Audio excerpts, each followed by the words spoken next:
See if Joey can pull it off. The fourth time is the charm. He is off for his 70 seconds. He's made the first jump. He's made it up to the second rung. That's already an improvement from Tournament 20, thankfully. But now he's speeding his way up, doing this sideways technique.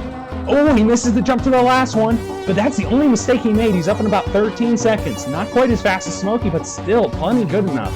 And now he's going to go back to his old reliable back and forth double jump technique here on these switchback ledges, the new switchback ledges. And so far, he's looking good. Not making any mistakes. That is the key to this obstacle. He is up to the yellow ledge, going to jump to the side, and he gets that. He missed that jump in Tournament 17, if you recall, but he's got 33 seconds left. He's on pace to doing it if he can get all these jumps, but he's got to keep moving. 27. He's made the first cycle real quick. He's up to the 6th. The 7th, he's got 22 seconds left. So far, so good for Joey. He almost came up short there, but he clipped himself, got up, and now he is to the final cycle with 11 seconds left. Joey on the 14th. This is the jump Smokey failed, but he got there. He's going up to the 16th. He's there, jumps up to the top. Joey Davis is a grand champion. Unbelievable. He has done the unthinkable. He's done it. 3.52 seconds left on the clock. And Joey Davis, he's done it. The fourth time was in fact the charm.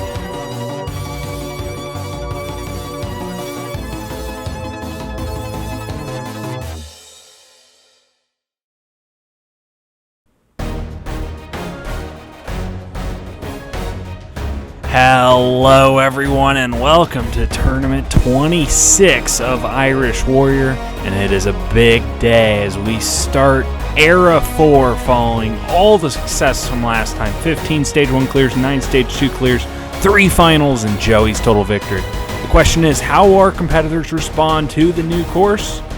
We will find out right now.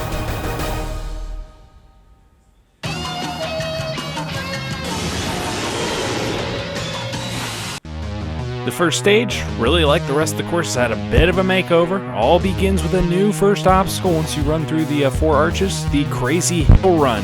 You got to use the 2 angles the way you want to jump onto the poles. Those poles are very tough to get on. You need to either jump off the very tops of the angles or run off the other side, similar to the Diamondback from former tournaments. And then it's the traffic cones. Debuted last time as the 4th obstacle. It's now obstacle 2. And then the 3rd obstacle is the magic wands. Last seen as 1.5 in tournament 13. It sat in hibernation for a long time, but it is back. And then the 4th obstacle is all new, the smorgasbord. You have a tire, jump to a donut, and then another tire. And then you have the ball that moves, and then 3 dancing stones to make your way through that obstacle. A lot of different jumps to figure out. And then the pipe vault is also back, last seen in the last Halo 5 tournament, tournament 20. A little different now. You actually have to land on the drum and then punch it to get it moving and jump to that pole. And then the Rail Canyon, last seen in the last tournament of Era 2. You have the pole acting as a makeshift trampoline. Otherwise, it's similar to the tournament 11 version. Make your way through that and get up the 2 escape walls. Second wall is a little bit taller than the first one. The first one is the same as it has been. But once you do that, you get to the buzzer, and if you do it within 90 seconds, you're on to stage 2. 50 competitors here as always, and the first one is shooting at the tower. He's got high hopes. It appears it is Yi Sus Gamer. We'll go with that. But he's got 90 seconds and is already out. Okay, well, for shooting at the tower, that was pretty anticlimactic. All right, let's see if number 2, Kodak Zach. Not how you spell Kodak, but he at least makes the first jump and is running way too low on that angle. Yeah, that's not how you're supposed to do that. Like I said, you need to be jumping at just the right angle to get onto the pole or go off the other side, but he didn't figure that out. All right, Laser GT. Oh, this is a carbon copy, it looks like, and it is. Just jumping way too low. Notice how tall that pole is up in the air. You need a really big jump. Control your angle, get your trajectory right to make it. Let's see if Hi, I'm Galactic can figure this out, though. Oh, this is the other strat. Like I mentioned, the Diamondback jump. And, almost came up short, but he is the first one onto the second angle of this obstacle. And this jump is the same. And then a big dismount, and yes, Galactic is the first one through the Crazy Hill Run. And he is lands onto the traffic cones. It was tough last time, and it takes out Galactic. Just came up short of that third one. And Galactic, good first showing, but he is out on obstacle 2. And now Shadow FL, he was way high up and then ran so far down trying to get onto the first pole, and he is out of the Crazy Hill Run. This is a difficult first obstacle we are already seeing. And now DOT Hornet. Oh, Hornet. Oh, he got a bit of a low jump, but he gets a save jump on the pole and is still alive. And now going across the second one, running low, but he gets a nice crouch there, slid a little bit, but he held himself in position. And now the Hornet is on to, he's thinking about the traffic cones. That's 3 false starts. 4 false, okay, he's now at the edge of the platform. He's going to go for it, and he rans off the first one. Yeah, I don't know. I guess he was psyching up the obstacle, trying to figure it out, and that was not the way you're supposed to do it. Running out of time, he did not time out. He failed the first jump, so time was not a factor for him. Ghostface 8660, also just a brutal first jump failure, not even close to making the angle correct. Comic Dan's, he jumped from about a mile back on the starting platform, so came up way short on this first jump. Ivan Cito made a left turn there. I don't know if he, left his oven on or something. I don't know. I know that's a popular joke from other courses and stuff. I'll borrow it. We'll go with that. And then we have Messiah with a 7 and a couple X's. Made the first jump, made the second jump, but then could not get off of that second pole to the dismount. Probably should have maybe taken his time or reevaluated that in some way, shape, or form. And then Sarbonical landed the first pole as well, got onto that second angle. Wasn't moving at the fastest pace in the world, but was using this Diamondback technique and jumped off that second one and just barely came off short. But that is 12 down quickly, and now we're to number 13. It's Costco 17. We'll see if Costco gives us a Costco membership for our support of them, but no. I mean, we needed a little bit better performance to have a sponsorship deal from Costco, it appears. So, something to root for in the future. In the meantime, we have number 14. It is Wes. We'll go for Wes. Wes is moving with some speed and is through the first obstacle.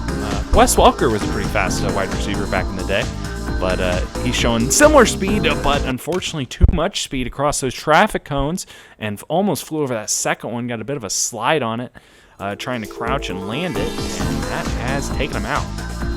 Now number 15, oh my goodness, whoa, where are you going, Rhino Man 56? That was almost a devastatingly bad jump to the pole. He's reevaluated, and he's made it. Wow, that was amazing. He was doing that all wrong, but then figured it out somehow. Oh, another one. Oh, no. That was just a baffling run through the Crazy Hill Run. Almost got through, but then screwed up his save jump there on that second pole. And now the final newcomer of the tournament, Idas Crixitis. Okay, yeah.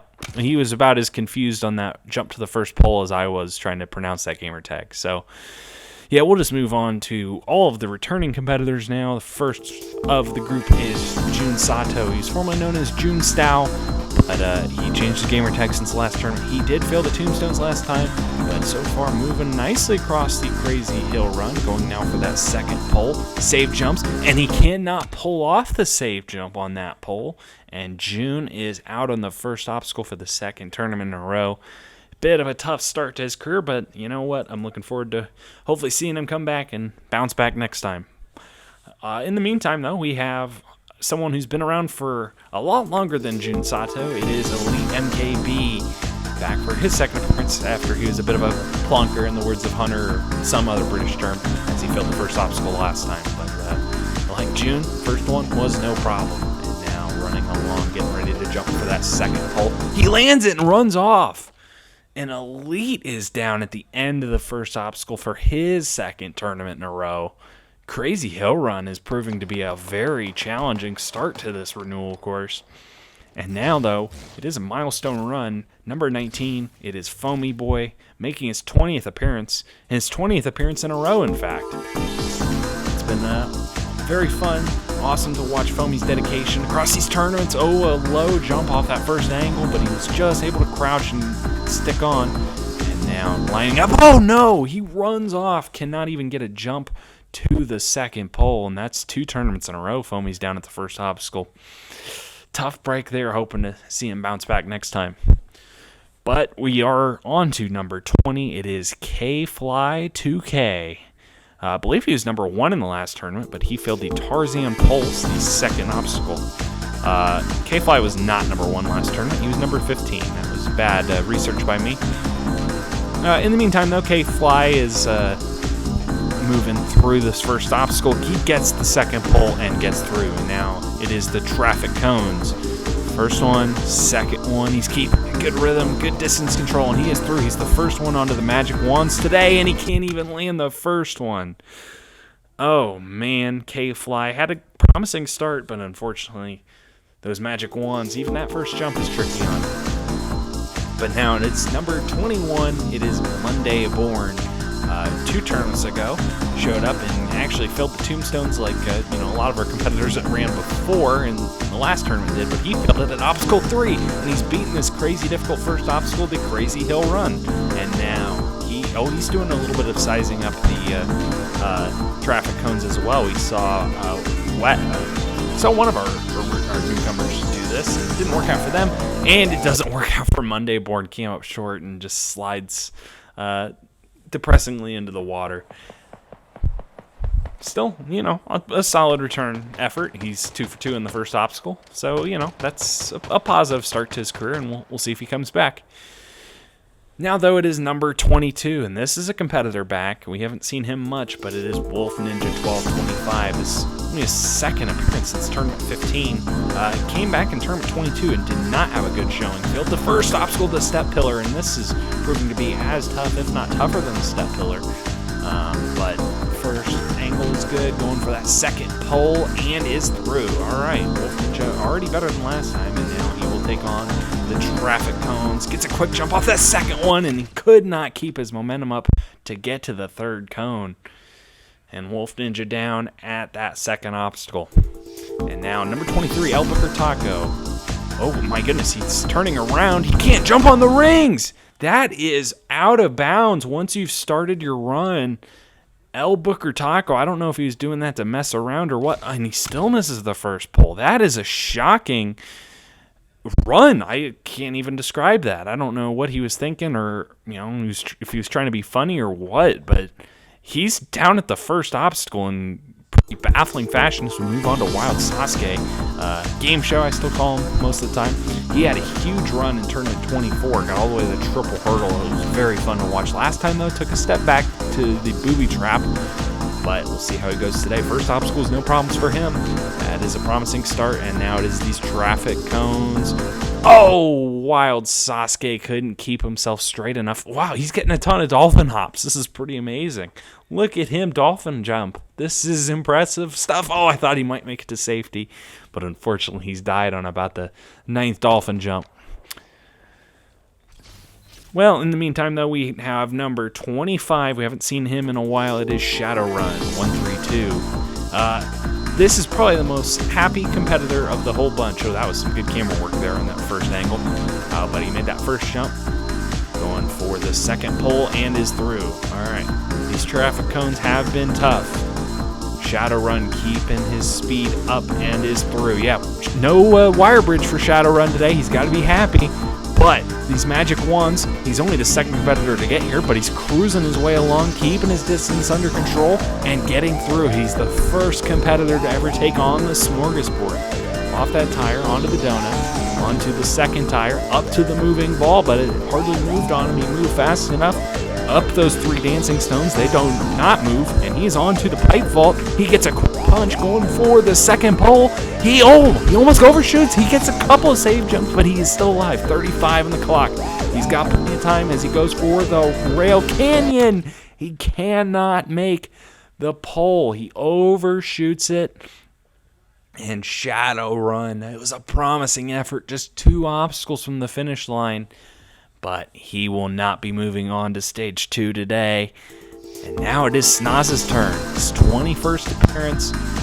He has got to be happy to see no booby trap in this era, as it got him in the last 2 tournaments. Snoz now taking on the crazy hill run, moving quick and through. Snaz got a new Xbox since the last tournament, and it appears a lot of his lag problems that he's been dealing with in the early days of Halo Infinite may be gone. So hopefully Snaz can put up a nice showing here as he's onto the obstacle that took him out in Tournament 13. He stops in that third one to line himself up for these last three. It's an interesting technique. He was working on it with double ump, and it has paid off.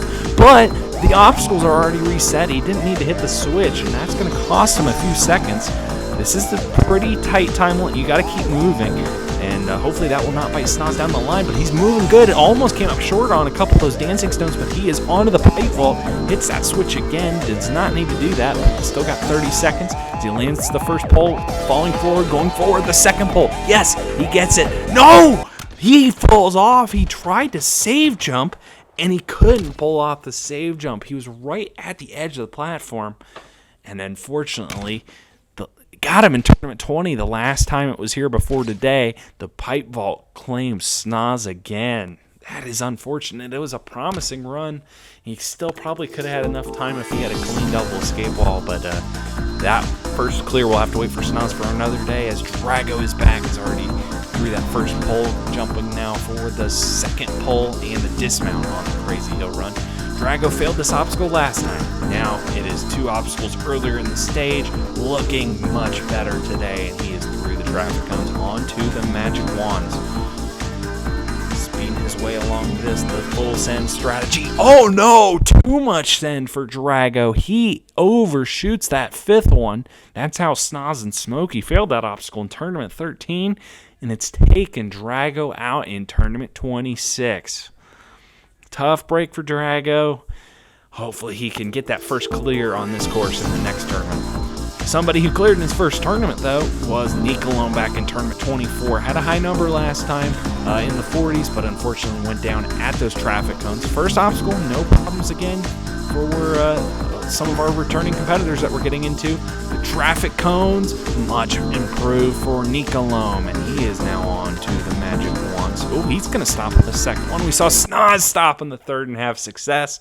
Nicolone, though, runs right off that second one, and it did not work out at all. And Nicolone down on obstacle 3. Magic Wands proving to be difficult. They only took out 3 people back in Tournament 13, and then they went away, and now they're back, and earlier in the stage they're proving to be tough. But we now have Tricky Cyrus also making his 21st appearance, just like Snaz. He's had a couple of clears to show for himself. He's going to save jump on that second pole and get through, and now he's on to the traffic cones. Another traffic cones rematch, going for revenge. He failed this last time, but he gets across. Magic Wands for Tricky Cyrus. Moving his way along, so far so good, and well done. He did a nice job using the full poles, landing where he needed to. And now he's going across the smorgasbord, and he is speeding his way along. Taking his time around these dancing stones perfectly fine, and he's up to the pipe vault with 41 on the clock. Lands the pole. Now he's going to punch it forward. Go for the second pole. Tricky Cyrus comes up short. Just didn't get a good enough jump. It looked like he might have started his sprint a little late, and you got to be pretty much perfect on that jump. You got to have the perfect mix of distance control, timing. It's just a tough jump, and unfortunately, Tricky Cyrus again out on stage 1. As we move on to number 30 already, it is Spenny 37.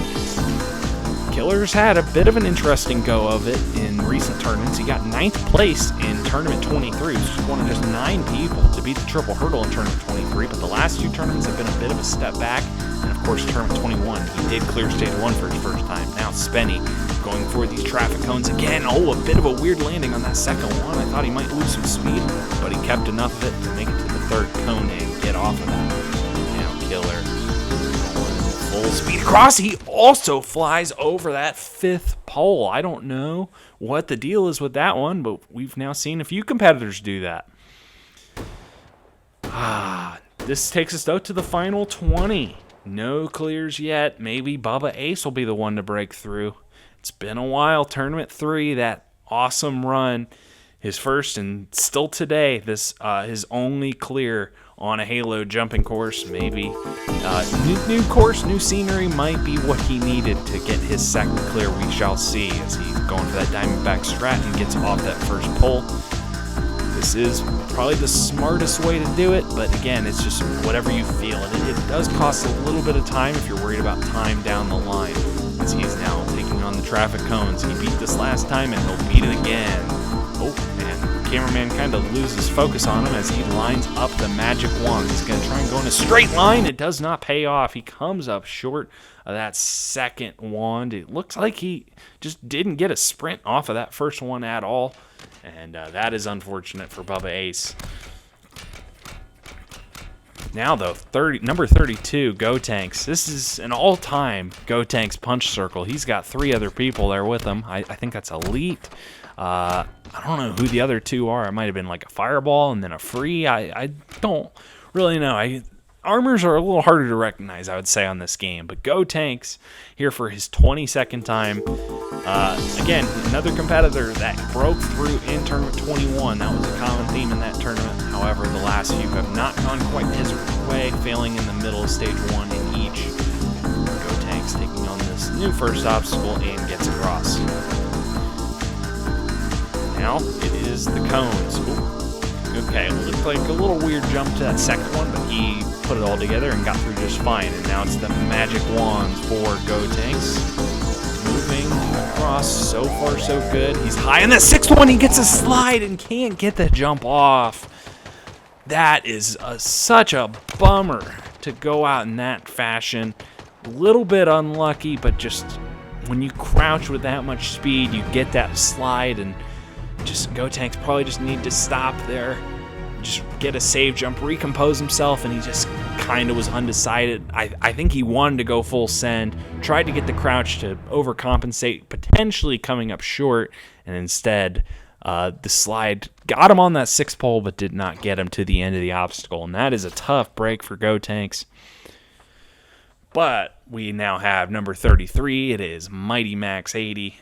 My personal best in the last tournament. He got the escape wall and really just kind of struggled with that. Was not able to get up. But Mighty has shown improvement and a lot more dedication to this course since Halo Infinite. So we'll see how Mighty's 5th appearance goes as he gets through the crazy hill runs with no real issues. And now it is the traffic cones. Oh my goodness! Oh wow! Good save on that 3rd cone.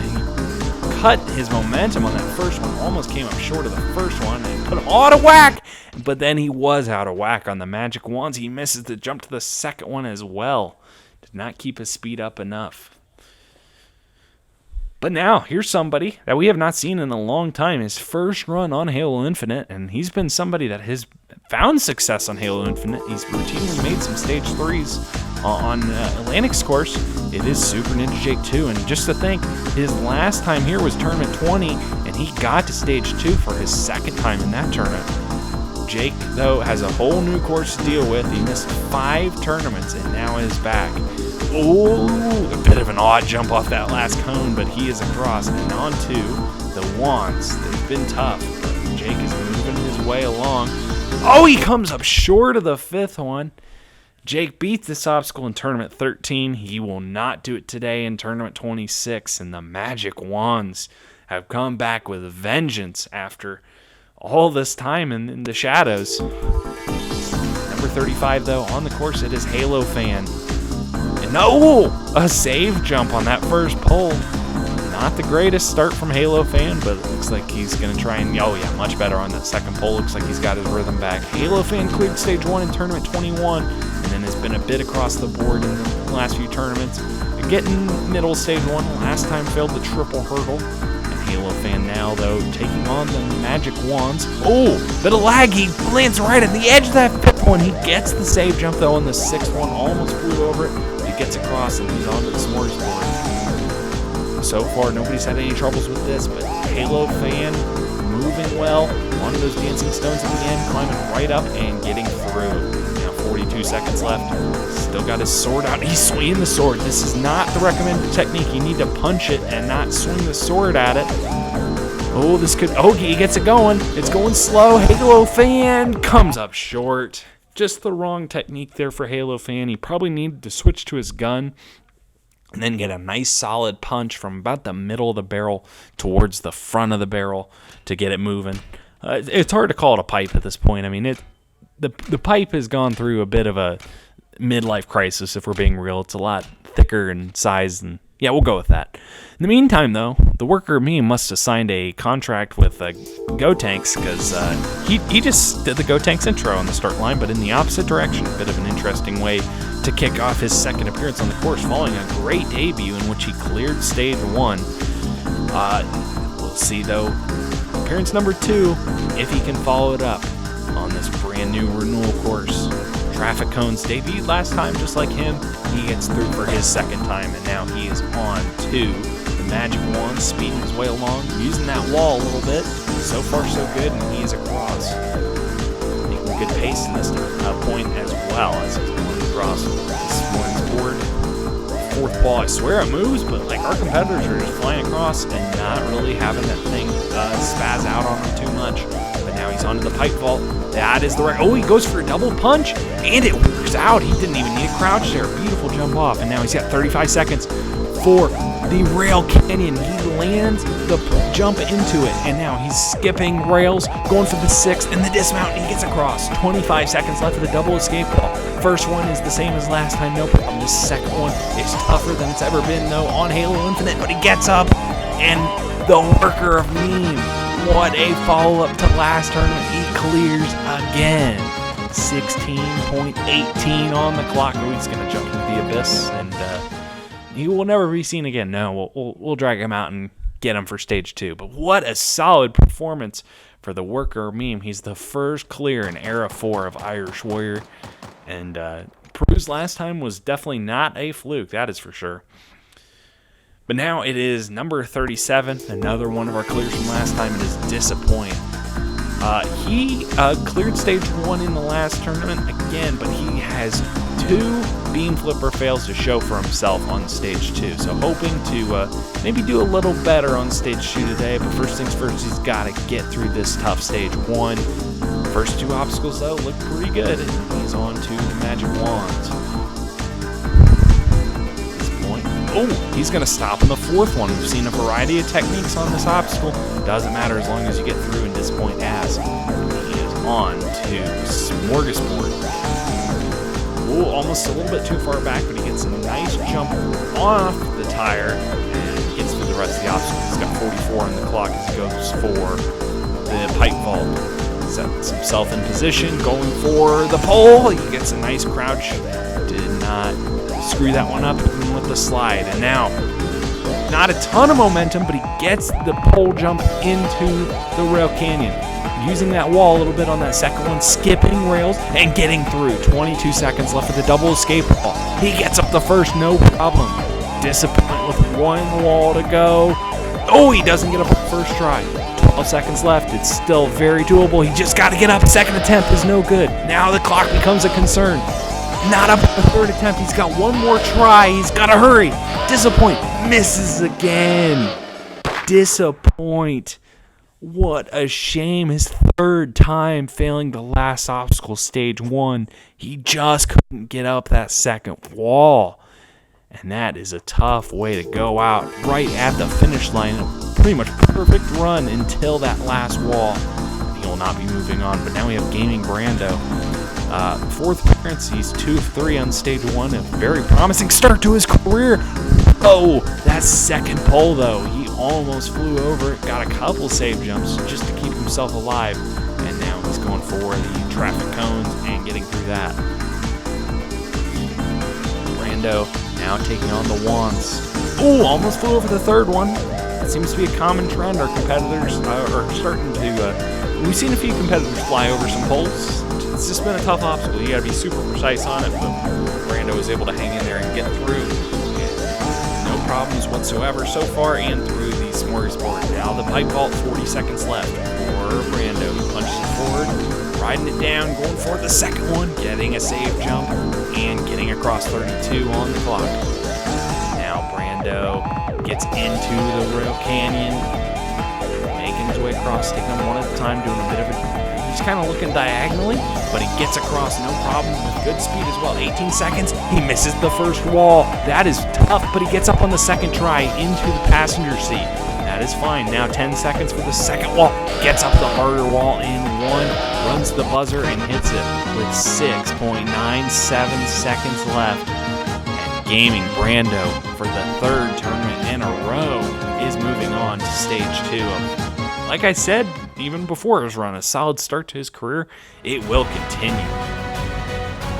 This takes us to number 30. Trillo Fam 4. Finally cleared stage 1 last tournament after his 3-tournament streak of failing the same jump on the triple hurdle. He'll be happy to see no triple hurdle today, I'm sure. Petrillo definitely, early era 3, he looked like he was going to be the guy to get it done, and then just kind of faded after that tournament 16 run. Just had a bit of bad luck and just unfortunate success. Hoping to maybe rebound a little bit here in era 4. See what happens though. First things first, it's this stage 1, and then this is Magic Wands. He beat this with no problems in tournament 13, in which he was the only person to get to stage 3 in that tournament. But he beats it again here in tournament 26, and he's taking on the Smorgasbord, never before seen today, and looking really good on it and getting through. He's got 45 half time as he approaches the height vault, lands the jump on. Oh, did not get the punch off. Second, he needed 3 punches to get it going, and it flew away, but he still gets onto the second pole. That was a little bit sketchy. Cost him some time, but it doesn't matter. He gets across, gets that pole jump into the Rail Canyon, and now speeding his way along as he's at the bottom of the 6th one, going for the dismount. 20 seconds left at the double escape pole. First wall is no problem. We've seen the second wall be tough though from Disappoint. Oh, he did a bit of an odd angle there, but he still gets up into the goose, and he clears with 10.51 seconds left. And Petrillo Fam 4, he cleared with next to no time left last time, and today he beats the Clax. Funny how that works out sometimes. I don't know if last time, put him into gear as far as moving faster or what happened there, but well done by Petrillo Fam 4. He is our third cleared.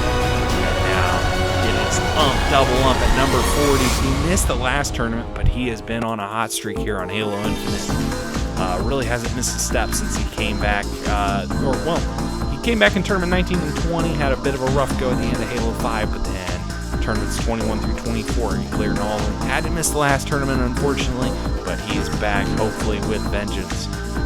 He's going across these traffic cones, new obstacle for him, no problems there. Now the Magic Wands, which was right in the middle of his long absence from tournament 5 and 19. But no problems for Double Up today. Smorgasbord now. Just gotta keep your speed up on this obstacle, at least the early half. You can take your time here on these dancing stones, but no problems there for He's got 45 for the pipe vault. Punches it forward. Lands right on the edge, gets a good save jump and gets across. 35 seconds left, going for Rail Canyon. He flies over the pole. That is a tough jump. It's a small pole to land on. You got to have good speed carrying into the Rail Canyon. Unfortunately, couldn't pull it off, and he's down on stage 1 for the first time on Infinite. And this takes us to the final 10. A bit of a foggy evening again, like we saw in the last tournament. But 10 competitors left, like I said. We will see how they handle this renewal course. It's been tough, but not impossible by any means.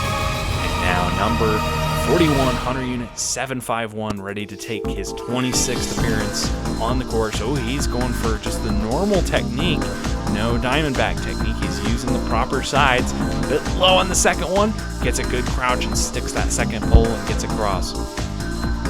Hunter's been very consistent on stage 1s, but has not done well in the 2 renewals. He gets a save jump and sticks that third cone, a bit ill-advised, but he pulls it off as he's now taking on the Magic Wands. Hunter moving through and gets across. 54 seconds left as he's taking on the Smorgasbord. No movement from that ball again. I swear it moves. He's out with the Sans, but I think he might be the only person to have it move. Now it's the pipe vault though for Hunter. Can he get it? Hunter gets a save jump, sticks the pole, and gets off. 34. Now he's lining up. He just saw Ump fail this jump. It's tough, but he gets into the proper rail canyon.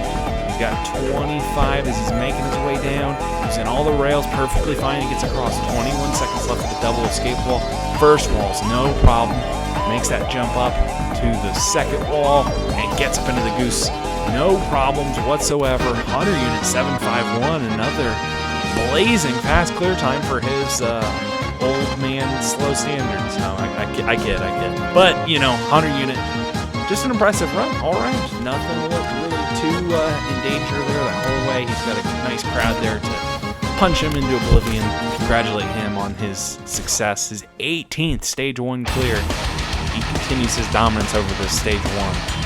And no weapon mat today, so he's now within 2 of weapon mat for most stage 1 clears all time.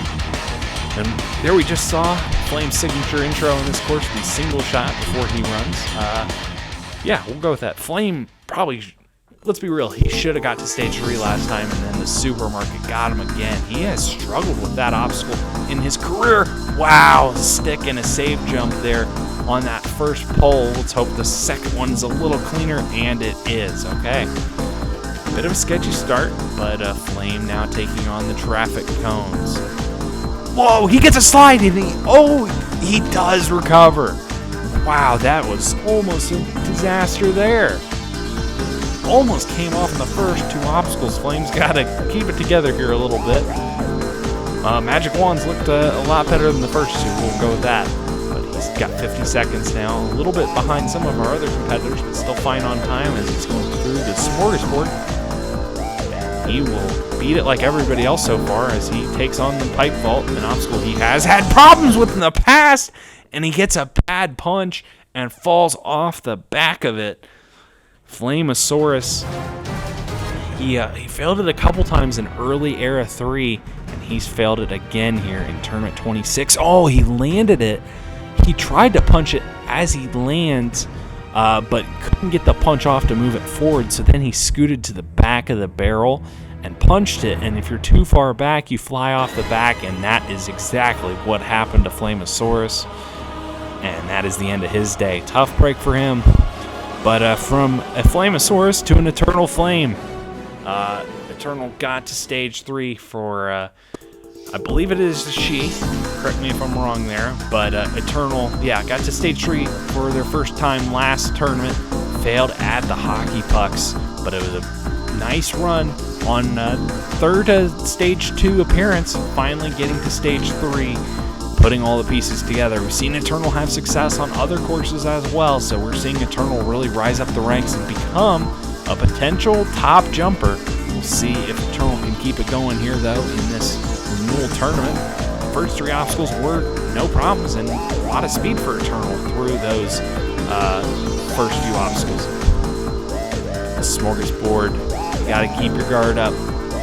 I know nobody's failed it, but it is a tricky obstacle, but Eternal gets through, and now gets a good punch on that pipe vault. It was a little bit back, but it was no match for Eternal Flame, and now 35 seconds left. Eternal making their way across. Oh, almost came short of that 4th rail, but gets across, and plenty of time here for the double escape wall as long as there's no disasters.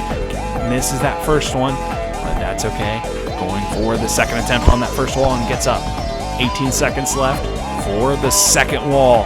Oh no! Eternal didn't use the mongoose. That is not allowed. Eternal's got to go back and take another attempt at it wisely. Goes back, gets up on the second try, legally using the mongoose, and that is a valid clear. I'm happy Eternal ran back. That almost could have been a disqualification, but thankfully Eternal realized they screwed up and went right back to the beginning of the wall and took another attempt and used the mongoose properly. That was not even jump awareness, just course awareness, understanding the rules in the situation, and thankfully Eternal will be moving on to stage 2 again, as we now have the host of the ROG party, the host of Spartan Sasuke as well, RPG445. ROG got to the cliffhanger last tournament, put up a very solid showing. See if ROG can keep his Halo Infinite momentum going. He's been a bit like Smokey. He's kind of really stepped into his own on this course on Infinite. But now ROG takes a second to set up before these traffic cones.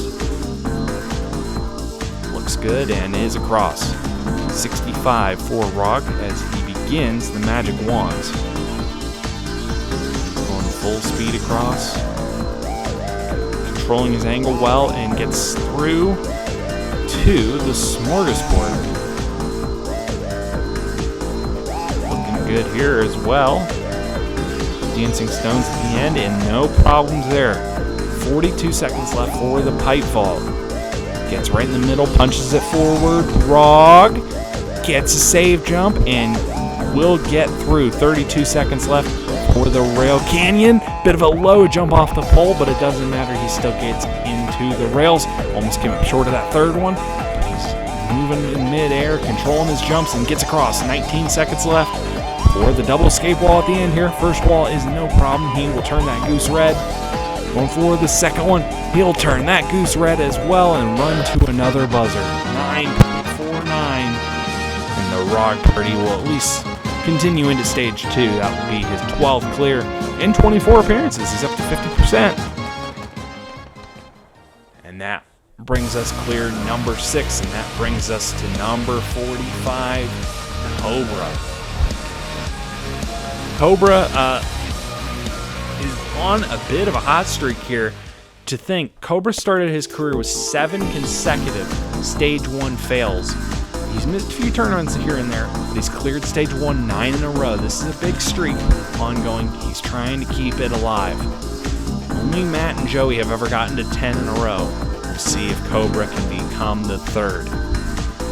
So far, so good through the first 2 obstacles. I mean, Matt and Joey have cleared 10 in a row, and they are also the 2 people that achieved total victory. So maybe a good omen if Cobra clears here today, as the magic wands were no problems there.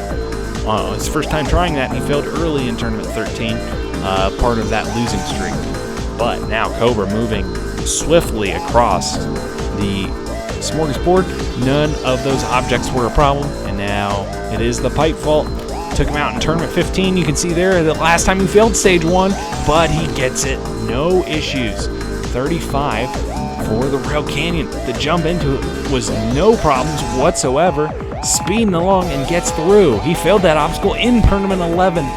The last tournament that it was in, he gets his revenge at long last, and now the double escape wall. Both those walls, no sweat whatsoever. Use that passenger seat on that second wall, and that's 17.10 for Cobra. Very fast, very efficient, very smooth run. No problems whatsoever for Cobra, as he will take the 2 mongooses for a bit of a joyride to celebrate, it appears. Rides that second one down the wall. It's a lot easier to ride down the walls than up them. And there is the epic explosion to cap off. Brilliant stage 1 clear for Cobra. He will be in stage 2 for his 10th appearance in a row. Well done to him.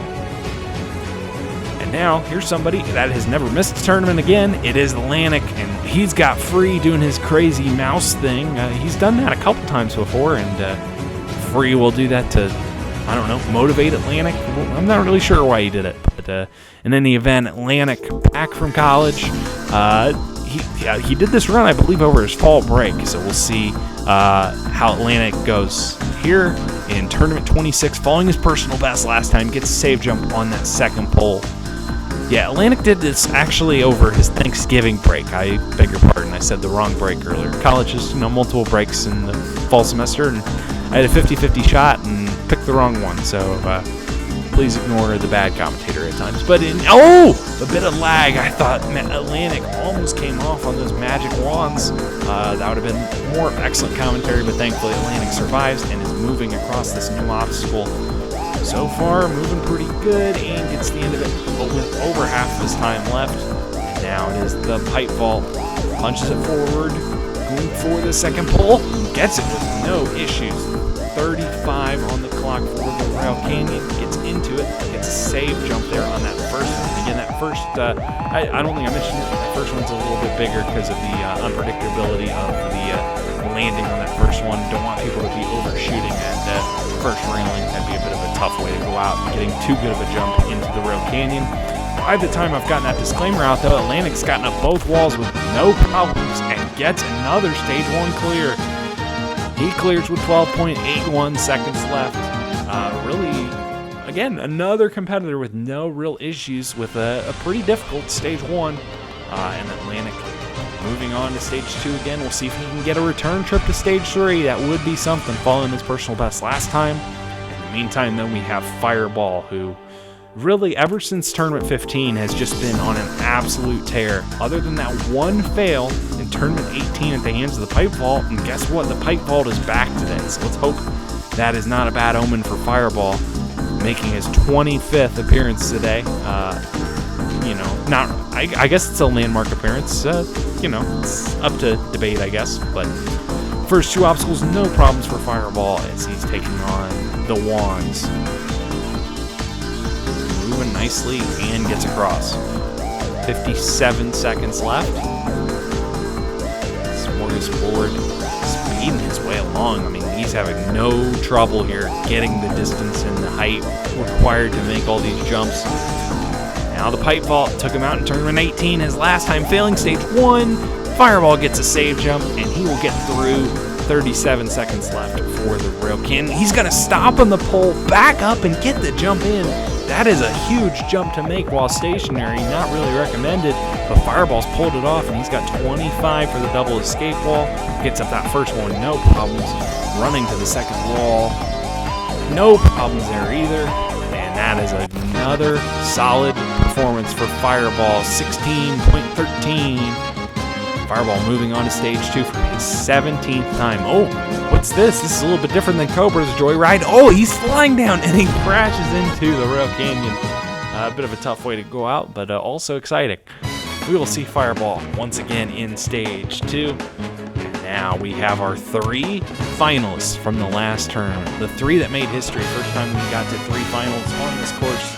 And the first then is the breakout star, really, of Halo Infinite on this course. It is Free MMO Direct.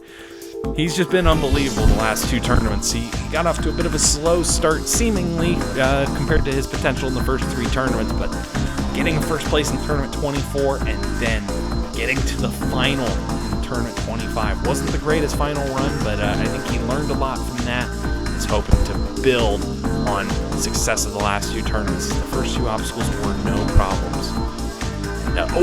Almost came up short of that third one, it looked like, but he's got his momentum back in control and gets through the Magic Wands. He will take on the Smorgasbord. Free loves to go fast. This speed-oriented stage 1 has got to be right up his alley, and he's moving quick and getting through that new obstacle. And now, his first time taking on the Pipe Vault. Free gets a nice clean landing on the second pole, going right into the Rail Canyon.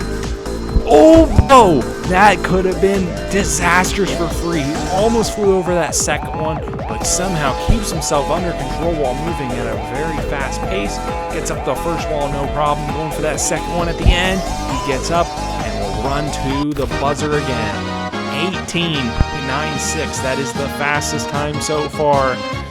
I mean, are you surprised? It is Free. This dude did clear with 34 seconds left on this stage a couple tournaments ago. He cleared with 34 on stage 2 a couple tournaments ago. I mean, this Free is just all about speed, and I can't say I blame him when you have the talent like he does. So well done to Free. He's become our 10th clear.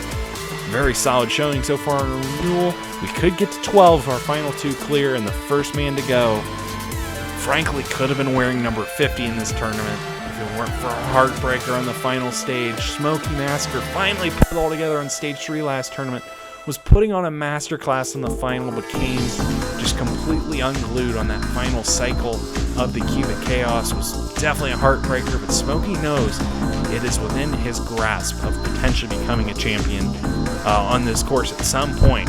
Is it today? That is the question that will be answered here soon enough, as Smokey makes his way across those traffic cones.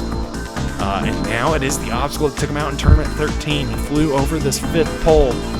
Snaz got his revenge on this earlier.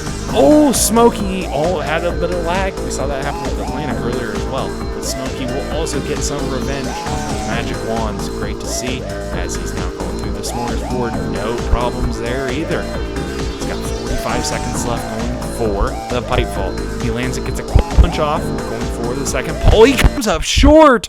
Smokey Massacre down on stage 1. for the first time since Tournament 19, and when you look at that, the last time he failed Stage 1, it was at this obstacle. Tough break for Smokey. He lands quickly on that first pole. He gets a quick punch off, and it almost looks like, he jumps a little bit early, obviously, but I almost wonder if he didn't get enough of a punch on the barrel. If he would have maybe stopped, taken a second to line his punch up a little bit, he could have gotten a little bit more oomph out of it. I don't know how much it would have affected his speed or his timing, but either way, just, it wasn't the slowest movement by the barrel coming down, and he just couldn't get enough to land on that second pole. And that's a tough break for Smokey. Any obstacle can get you here on this Stage 1. It is a tough stage, and Smokey Massacre will not be returning to Stage 2 today. But now it is the final run here of Tournament 26 of Stage 1, and nobody else it could be other than our new grand champion, Joey Davis. He changed his gamer tag since the last tournament, very on brand, but it appears this one may stick. Trials of JD. This is, again, one of his better gamer tags. He had the Apex JD in Tournament 21. That one was pretty good too. This one passes. I don't mind this one compared to some of the other ones. So well done, Joey, I guess? Question mark? I don't know. In any event, our grand champion is through the first 2 obstacles, and now it is the magic wands. Joey moves nicely and is through that. And now, the smorgasbord. Nobody has failed this obstacle yet today. At obstacle 4, he lands a little bit back on that tire, but gets a good jump off. Now climbing up those stones, and there it is. No fails on the smorgasbord here today. But now, the pipe vault just took out Smokey. Bit of a late jump for Joey, but he gets onto the second pole and gets across. 35 on the clock as he takes on the rail. Canyon gets into it. He skips that second one, skips the fourth one. Now taking this time, setting up for that dismount. That was the obstacle that almost made him retire back in the day when he was just not nearly as good a jumper as he is now. And now that second wall of the double escape wall, both walls were no problem. That stage, frankly, wasn't really a problem for Joey here today. 14.91 seconds left. And Trials of JD, Joey Davis will be moving on to another Stage 2. And he's gonna jump on the wall. He's gonna probably make his way over to Stage 2, it looks like. Hopefully he won't start his Stage 2 run because he's got to wait for 10 other people to go. As we have 11 in Stage 2, Free, Cobra, Meme, Fireball, Joey, Atlantic, Hunter, Petrillo, Rog, Brando, and Eternal Flame all moving on. We saw a lot of early Stage 1 fails.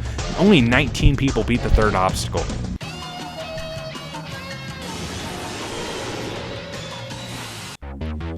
But now, these 11 will take on this slightly modified, not a ton of changes here on Stage 2 compared to the other stages, but it all begins with the beam flipper, as it has been in the last few tournaments. And then it's the incline ladder at 2.2. It was the first obstacle, the final stage in the last few tournaments, but it has been brought to Stage 2, and it's been put at a much steeper angle, a 3-degree angle. And then it's the ball glider back for the first time on Halo Infinite. Slightly easier version to hopefully allow our competitors to adjust to moving objects on this game. And the wind chime's also back. We haven't seen it since it was 2.1 in tournaments 12 and 13. And then the seismograph is the 5th obstacle. Brand new obstacle. You got to get those barrels rolling. They move at the tracks get steeper as you go, and you really got to keep yourself in control while also moving quick. This stage is all about speed. Then the super launch is still there at obstacle 6. Then you jump to the side and get ready for the last obstacle. The new last obstacle, Supermarket, is no longer there. It is the Bridge Maker. Got to push those blocks into position, get to the end in 1:55 to move on. So looking at that Stage 1, I think I had a solid enough run on Stage 1. Glad to be here again. For Stage 2, let's try to see if I can at least get as far as I can. Hopefully, get some revenge on the second obstacle. I'm pretty surprised I cleared Stage 1 this tournament because, once again, I didn't really practice much. As for Stage 2, I don't think I'm gonna clear. Last tournament, I made a stupid mistake on the 5th obstacle. This time, I'm probably gonna fail pretty early because Stage 2, This new stage 2 is a lot harder. I wasn't really expecting it. In the practice that I put into this, I didn't really do well on stage 1. So it was a pleasant surprise for me to actually get through it and get through it relatively smoothly. It was a pretty clean run, at least in my opinion. But now I can't really dwell on that. I'm gonna try not to fail this thing for a 4th time, the ball glider.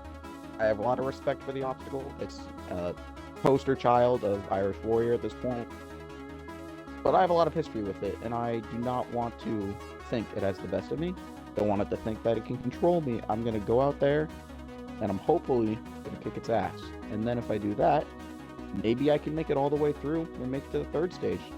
Well, I feel great. Everything went super smooth, and it was a big goal for me, this tournament, because obviously it's a new era, and I've not done well in the first tournaments of the previous eras after Matt won both times. So getting off to a good start here is great. Stage 2, honestly, these obstacles, I actually feel reasonably good on them. The big problem I am having is the time limit. So I'm feeling like I'm going to have to go pretty fast. We'll see what happens, but I honestly feel really comfortable with the obstacles, which is something that I don't think I felt at any point during any of the last 5 tournaments. So we'll see what we can do. Feels very great to get to stage 2 again after a renewal. This stage 1 was very hard for me, and I don't even know what to say about the ending. I didn't expect that I would clear twice, I guess. For stage 2, I'd say I'm pretty worried, mainly about the boulders here, and a few other obstacles, but hoping I can get back to stage 3 for my 2nd time and maybe beat the 3rd obstacle. Well, feels pretty good. Getting past stage 1 for the 2nd renewal in a row. I'm now up to a 50-50 record on the 1st stage. Looking at this 2nd stage, feels pretty tough, but I am feeling pretty confident. I think the one thing that could trip me up is the time limit, and this 2nd obstacle behind me. If I slip up too much, then it will really cost me on time. So I just gotta make sure I keep up a good pace, and hopefully I can make it back to stage 3. Words cannot describe, like, 10 consecutive. I really was expecting to fail stage 1 this tournament, and yeah, I am here. So coming into stage 2, I really do not expect myself to clear at all. I think anywhere is failable, even the 1st obstacle. Only time will tell, and hopefully I can put my best foot forward and do my best in this stage. You know, my stage 1 run felt kind of like if, you know, you were going for a car ride and, like, somebody pulled out in front of you and you, like, quickly, like, jump on the brakes and, like, freak out. Just imagine that feeling of, like, hitting the brakes because some dumbass pulled out in front of you. And have that for about a minute and a half, and that's how my stage 1 run felt. I was terrified the whole time and stressed out, but I beat the stage. Stage 2, honest to God, if I get up this, like, salmon ladder quick, I have a chance, but the salmon ladder stresses me out. 17 stage 1 clears is pretty crazy. It's actually even more crazy to think that I've been on stage 2 17 times. I really haven't thought I've been here this much, but I'm happy I'm here. Stage 1 went pretty smooth. You know, I don't think I had any hiccups. I had a few close calls where I had some sketchy save jumps where, you know, it's not usually my thing, but, you know, I got through it. Took a little bit of time, but here on stage 2, feeling pretty confident. Not too worried about the time. I know it's a little bit more strict. A lot of new obstacles, at least that I'm not familiar with. But I feel like if I take my time, I can see myself on stage 3.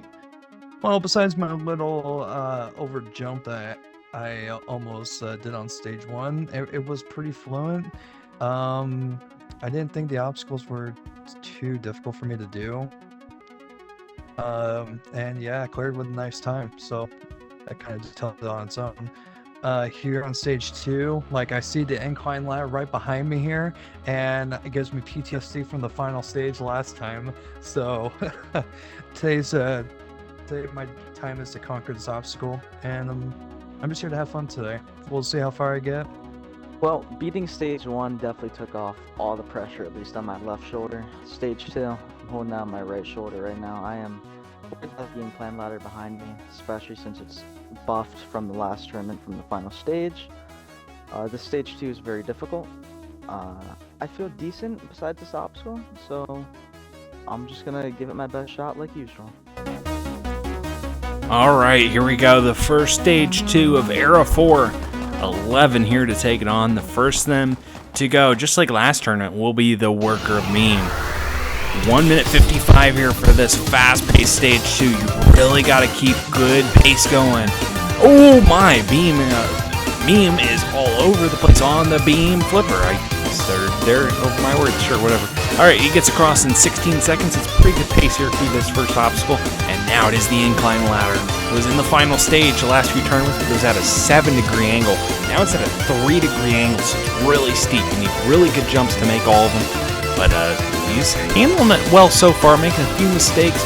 Not too bad, though. He's up at the top. 78 seconds left. That's not too bad. And now he will take on the ball glider, the first one on it in a long time. Meme handling well so far, going forward the transfer, gets to that second one. Now it's at a steeper angle, 5 and 10 degrees like how it was on Halo 5, but it's no match for Meme, and now he is on to the wind chimes. 56 seconds left. He's about on pace to do it, but he's got to keep moving here. The end of this stage is a bit of a race to the finish. Meme gets through the wind chimes, and now he's climbing up the stairs up to the seismograph. 43 seconds left, and now he's using that pistol, firing away. Looks a little laggy from afar in this obstacle. I can trust you. It might not be as laggy for Meme, but he gets onto that third barrel. This is the fastest of the bunch. He's got 27 seconds. He's going to go for an early dismount, and it costs him.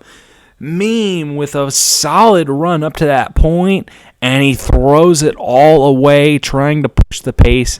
He had enough time, I think, to make it. It would have maybe came down to that bridge maker getting a good, path made for that. But unfortunately, Meme took a chance there, went for that early dismount, and unfortunately, it has not paid off, and Meme down on stage 2 for the second time in a row. But this takes us to number 38, Gaming Brando. He's 0-2 on this stage, hoping to break through today in this renewal. So he's got his minute 55, and he's taking this beam flipper one at a time. That's perfectly fine. Again, you just kind of have to pick and choose where you got to speed up if you're going to make it within the time. He gets through that beam flipper in about 19 or 20 seconds. Not too bad. That's about the maximum you want to be getting through with this fast time mode. Brando, almost was pretty much a perfect incline ladder, but that last jump got him once.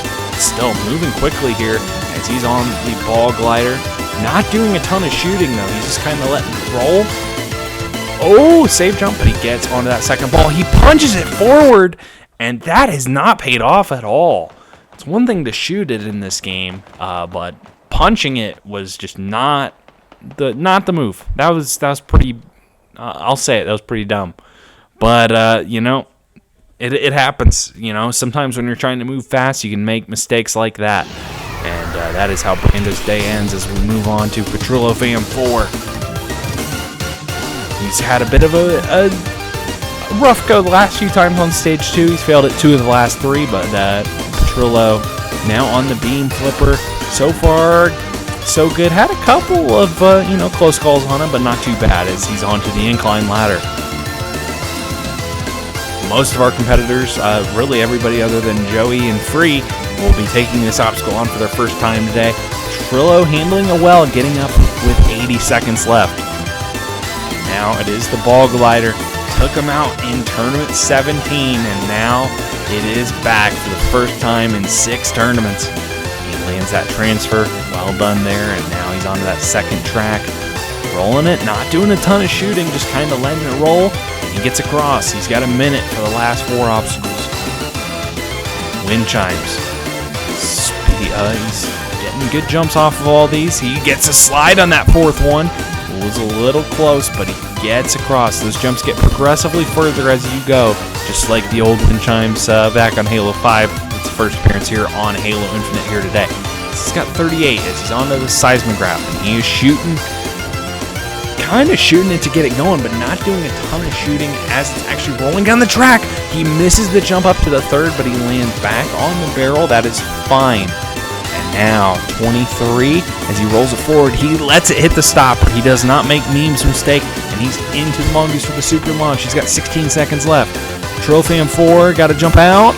Oh, he was right at the edge, but he gets a good save jump, and he's got less than 10 seconds for the Bridgemaker. He's going to use his melee once and then punch with the sword, make a good path with 2 blocks, and gets to the end. Petrillo Fam 4, it was all down to that Bridgemaker, and if he could execute, and he has, and as a result, he will get a return trip to the 3rd stage, the 9th of his career, and well done to him. 1.18, it shows the difficulty of the time limit. He had a couple of spots where maybe he could have gone a little faster, and it did almost cost him. But Petrillo moving on, and that's awesome to see, as we now have Hunter Unit 751. Kind of talked about it. For somebody that is not well known for his super speed, the stage is not super well made for him. That said, he's already gone for a skip and another one here in the early going here on the beam flip. Hunter might be taking some chances here trying to get to the end, and look at that 15-second beam flip. That is the fastest so far. Who is this guy? I frankly don't know, but oh no, he's struggling early on the incline ladder. He's already screwed his first jump up now 4 times, 5 times, 6 times. Hunter Unit is all out of whack all of a sudden. He's thrown away all the time he saved and more from the beam flipper, and now he missed another jump there in the middle of this obstacle, taking his time a little bit. It took him almost 30 seconds to get up that incline ladder, and now he's got 70 left. This is doable, but he's really got to move with urgency, and he's not doing a ton of that there on that first ball. He's got a minute now as he's onto that second track, rolling it well, going for the dismount, and is across 54. So he's about 6 or 7 seconds behind Petrillo's pace, and we saw Petrillo only clear with 1 second. So he's got to move, and he's moving nicely across those wind chimes, made up some time. Oh no, he misses that last stair. Let's hope that isn't the jump that cost him. Oh, he pud shot it and almost flew over that barrel. That could have been a very odd way to fail, but he's still alive. 29 seconds left as he's rolling down that second track, going for an early transfer to the third one, and he lands on the stopper, and that is out of bounds. He's trying to jump up, but unfortunately he just didn't get a good enough jump to land up on top of that third barrel. And again, that's the difficulty of this obstacle. It's an obstacle you need to push the pace on, and it makes it very easy to make an error that ends your run. Tough break for Hunter, but again, it's another Stage 1 clear. He continues to be very consistent on that Stage 1, as we now have number 43, Eternal Flame. Almost was a disaster at the end of Stage 1, but Eternal is back here for the 4th time in their 7th appearance. Now Eternal through that first obstacle in about 15 seconds, and now it is the incline ladder. I didn't even talk about how literally 2 turns ago, Eternal failed that beam flipper, so it appears that she has blocked that out of her memory, as now it is the ball glider here for Eternal Flame. A bit of a cowboy wrangler with a punch there from the ground. Again, it was a little bit more under control than if you're punching it from up top like Brando did. Eternal pulls off the Mega Wrangler there on that second ball. Well done. And now it is the wind chimes. A lot of time left, still over a minute as Eternal lands that third wind chime. So far, the pace has been very good. And Eternal's through the wind chimes. Oh, misses a stair. And those stairs appear to be one of the more difficult obstacles of Stage 2. But now it is the seismograph, taking out 2 competitors so far. Whoa! All out of whack. Going back and forth, is trying to ride it sideways, and it appears Eternal has flipped to riding it forward, punching the barrels. Oh, oh my goodness, that second barrel almost came off, but now riding down that third one. This could derail. Eternal going for a quick exit and getting through. That could have been very, very bad. but Eternal saved a lot of time doing that single punch. And now Eternal lands the island on the super launch, 20 seconds, plenty of time seemingly for the Bridgemaker, but it's not a guarantee. But that's a beautiful path made, and using just 2 blocks, just like Petrillo, that is a clear for Eternal Flame, beating the Klaxon with 11.39 seconds left. It was an exciting run from Eternal with the Mega Cowboy Wrangler on the Ball Glider, and then the Seismograph almost was a disaster. Look at this third barrel. It's only touching one of the stoppers. I mean, it very well could have derailed with the wrong angle. I mean, we kind of saw the way it was rolling. It definitely had one side forward, and oh man, to think about how differently that run could have ended if that barrel derailed, and it would have been all Eternal's fault, and that would have been the run. But nonetheless, Eternal moving on to stage 3 for the second tournament in a row, and now we have Rog eyeing a return trip as well. Almost came up short of that second beam. That would have been bad. Rog seemingly has always expressed at least some concern on this beam flipper, but he's never really had too many struggles with it, and he gets through again. And now it is the incline ladder. Rog's salmon ladder is pretty similar to this, but the bars are a lot smaller, and I frankly don't know what his angle is on his salmon ladder on his course currently, but that was absolutely beautiful. Well done getting up that ladder, and now it is the ball glider for Rog. To think he's never beaten a stage 2 with a ball glider, because he's only cleared the stage 2 on Halo Infinite. So maybe he will break that trend here today as he's moving that second ball down nicely and gets across. Rog, one of very few people to never actually fail the ball glider that got to stage 2 in the early going. So there's another fun fact for you there. Rog now through the wind chimes and up to the Seismograph. Getting it rolling, not a ton of pace on that first track, going for an early transfer. Gets on to the second one. Rolling down. Jumping up to the third. Now 32 seconds left. Not the most time in the world, but should be enough. He lets it hit the stopper and makes the dismount. Misses that stair jump up, but still 20 seconds left for super launch. Rog lands the island right in the middle. No problems. 12 seconds for the Bridgemaker. Gets a nice hit there. He's going to use 3 blocks. He kind of has 2 in formation. He only uses 2 of the blocks as that first block he hit moved right to the edge of the finishing platform. Took a lot of the risk out of it. And that is 4.29 seconds left for RPG 445. And that is another trip to stage 3 for him. 2 tournaments in a row for Rog, just like Eternal Flame. Well done, frankly, to both of them. And they will be moving on to stage 3 with Petrillo already 3 into the third stage with 5 runs to go here on stage 2, and the first then is Cobra. Cobra, like I said on stage 1, has cleared 10 appearances in a row on stage 1. Has not been as consistent on this stage 2. Has been very up and down, but did clear in the last tournament. Cobra, not the fastest beam flipper, but 19 seconds, not too bad. Now it's the incline ladder. This is the jump to the third. Now gets it up to the fourth. This is the jump to the fifth. Ooh, having some struggles here. Missed that jump 3 times, 4 times now. Just the clock continues to eat away when you make mistakes like that. Cobra's up top. 74, not the worst time. But again, just gotta keep moving. It's a long stage for this time one. As Cobra goes for the transfer on the ball glider, lands it right in the middle.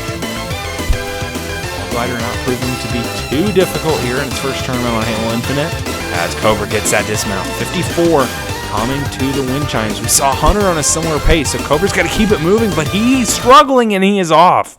He struggled to stick that first wind chime, and then it looked like he was going for a bull whip and didn't get a jump off. And that is a tough break for Cobra. He is out on the wind chimes. And this takes us to number 46, Atlantic. He cleared the last tournament, but he is another competitor that has had his battles with stage 2. See what happens here, though, on the new renewal second stage. Beam flipper here like it was in the last era. Most of the last era, they did have 2 tournaments where it wasn't in, and the wind chimes were the first obstacle, but then debuted in Tournament 14. And it's been there ever since at 2.1. And now Atlantic climbing his way quickly up that incline ladder. No struggles whatsoever. He's still got over 80 seconds as he's halfway down that first track. Going for the transfer at 77, moving at a solid pace so far. Now taking his time a little bit, not doing a ton of shooting on that second ball, just trying to get through, which is fine. Again, it's the balance of going quick and then taking your time where you need to. And now Atlantic, in the renewal tournament of Era 2, Tournament 6, he failed this obstacle, the wind chimes, but it was the first place showing. It obviously won't be today, but Atlantic at least will have some renewal revenge, I guess, on the wind chimes. That's cool. But now 47 seconds left for the seismograph here. Going good as he gets on that second barrel. Time is of the essence on this one. Moving okay, 30 seconds left. He's at the end, going for the dismount. Wasn't the greatest jump off, but it's fine, it's enough. 22 seconds left. Atlantic has struggled with this super launch, though, in the past. Can he land it? Yes, he lands right on the front edge of it, and no problems there. And he's got 12 seconds. He's going to go for 1 punch and then a sword. Oh my, he's having to punch a 3rd block. He's still got time. 4 seconds, and he gets to the end. Oh, that could have been a disastrous one. I think he was going to try and go after 2 blocks, but he did not make a very good path. That jump, I don't know if that was going to be possible off of those 2 blocks to make it to the end. So he punched that 3rd block into perfect position, and he clears with 2.83. Not the most time, considering how fast he started, but it is a clear nonetheless, and we'll see Atlantic in consecutive tournaments move on to Stage 3. But now we have a competitor that is trying to make it to Stage 3 for their 8th consecutive tournament. That's pretty good. Fireball has been on a tear and hoping to keep that rolling here. He's not failed this stage since Era 2. I mean, I think it was Tournament 8. I mean, you look at his last 10, and he's cleared it in each of the last 10 times he's been here. So, Fireball. Beam flip was no problem, and now is this incline ladder. He's having a couple problems here, but hanging in there, and gets up to the top. Maybe 2 seconds left, and he's going to fire away, just try and get that ball moving as fast as he can. Can't say I blame him. He gets that transfer, now going down the 2nd track. Just incredible rate of fire and reloading even as he's making the dismount. And now it is the wind chimes. I guess you want to have your full clip in tow as you climb those stairs and get ready for the seismograph, and that is where Fireball is at. 52 seconds left. Should be enough time. It's all about execution, and also just keep it moving just a little bit. Fireball gets up to the 3rd. Going on down. Going for the dismount and through. 33. Plenty of time left. Fireball going for the super launch. Lands it. No issues. 24 on the clock. As he gets a great first punch. He gets it. Oh, he's made a little pathway. Oh, he just uses 1 block. Wow. I mean, it is possible to do it with 1 block if you're feeling lucky. And Fireball did that. Even though he punched 3, just made a little pathway. Oh, he's trying to punch a block into the buzzer. It hits the pole, but not quite detonating the mine. That is a tough break.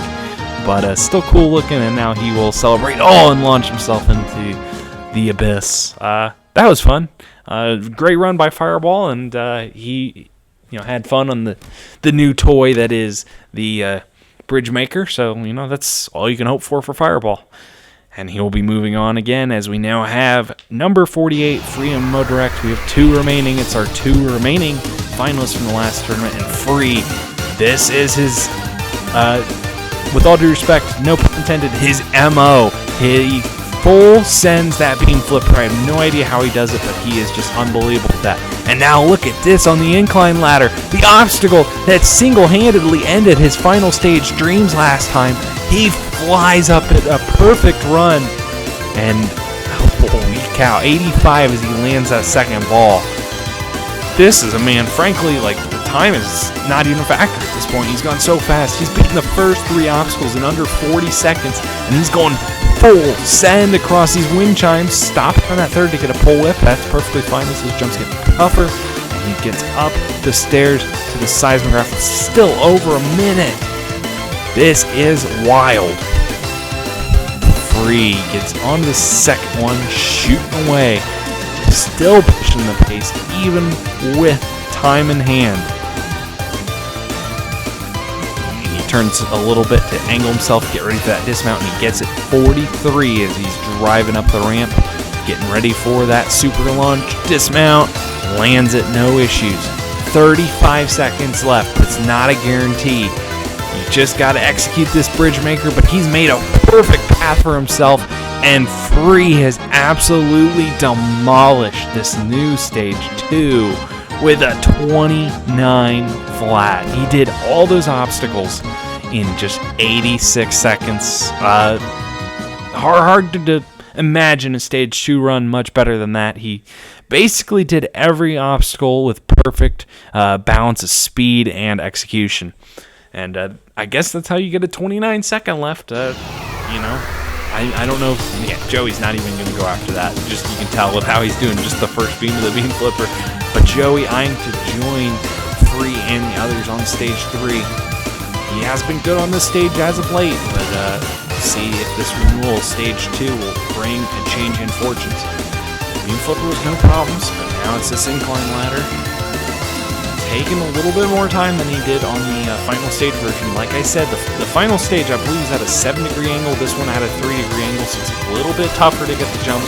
But Joey gets himself in position to make all of them. Now it is the ball glider. Finally back from the dead. It's only taken out Brando so far. Joey trying to not be the second, and he will not as he lands that platform 64, getting ready for the wind chimes. Failed this once before. He failed it in his first time actually on stage 2 in turn 8. Joey gets through. 53 seconds left on the clock as he approaches the new obstacle, the seismograph. Probably wasn't the greatest idea for me to have 2 new obstacles in stage 1 and stage 2 that were both long one-word S titles, Smorgasbord and seismograph. So, probably hindsight's 20/20 at this point, but Joey has looked really good here on this obstacle and gets through. 30 seconds left as he's in the goose, ready to drive off. Got to time it right, controls angle. Joey gets it, no problems. 20 left on the clock as he's going to punch those blocks, get a good punch on that second one, sets up a perfect bridge, executes the bridge maker well, and Joey Davis is moving on to the 3rd stage once again, his 14th trip to stage 3. Stage 2 is he shows his dominance of it. 14 out of 17 now on it. We've seen Fireball, Matt, and Joey just continue in recent tournaments to just demolish stage 2 and just not fail it. That's good. Free, Fireball, Joey, Eternal, Rog, Atlantic, and Petrillo. Moving on, we have 7 in stage 3. Ball glider, wind chimes, and seismograph took down 4.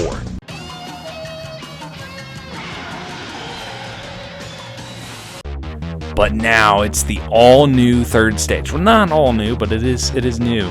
All beginning with this monstrosity. The discus throw is now the discus maze. You got 6 discuses that go back and forth. Then you jump to that 7th one. There's a switch there that you have to hit to knock down or bring down that black box. So then you can jump to the 8th and then a big jump up to the 9th. And then it's the infinity rings. There's 7 rings now and they are at varying sizes as far as width. So you have to control your angle jumping from each ring. So we'll see how our competitors adjust to that modification.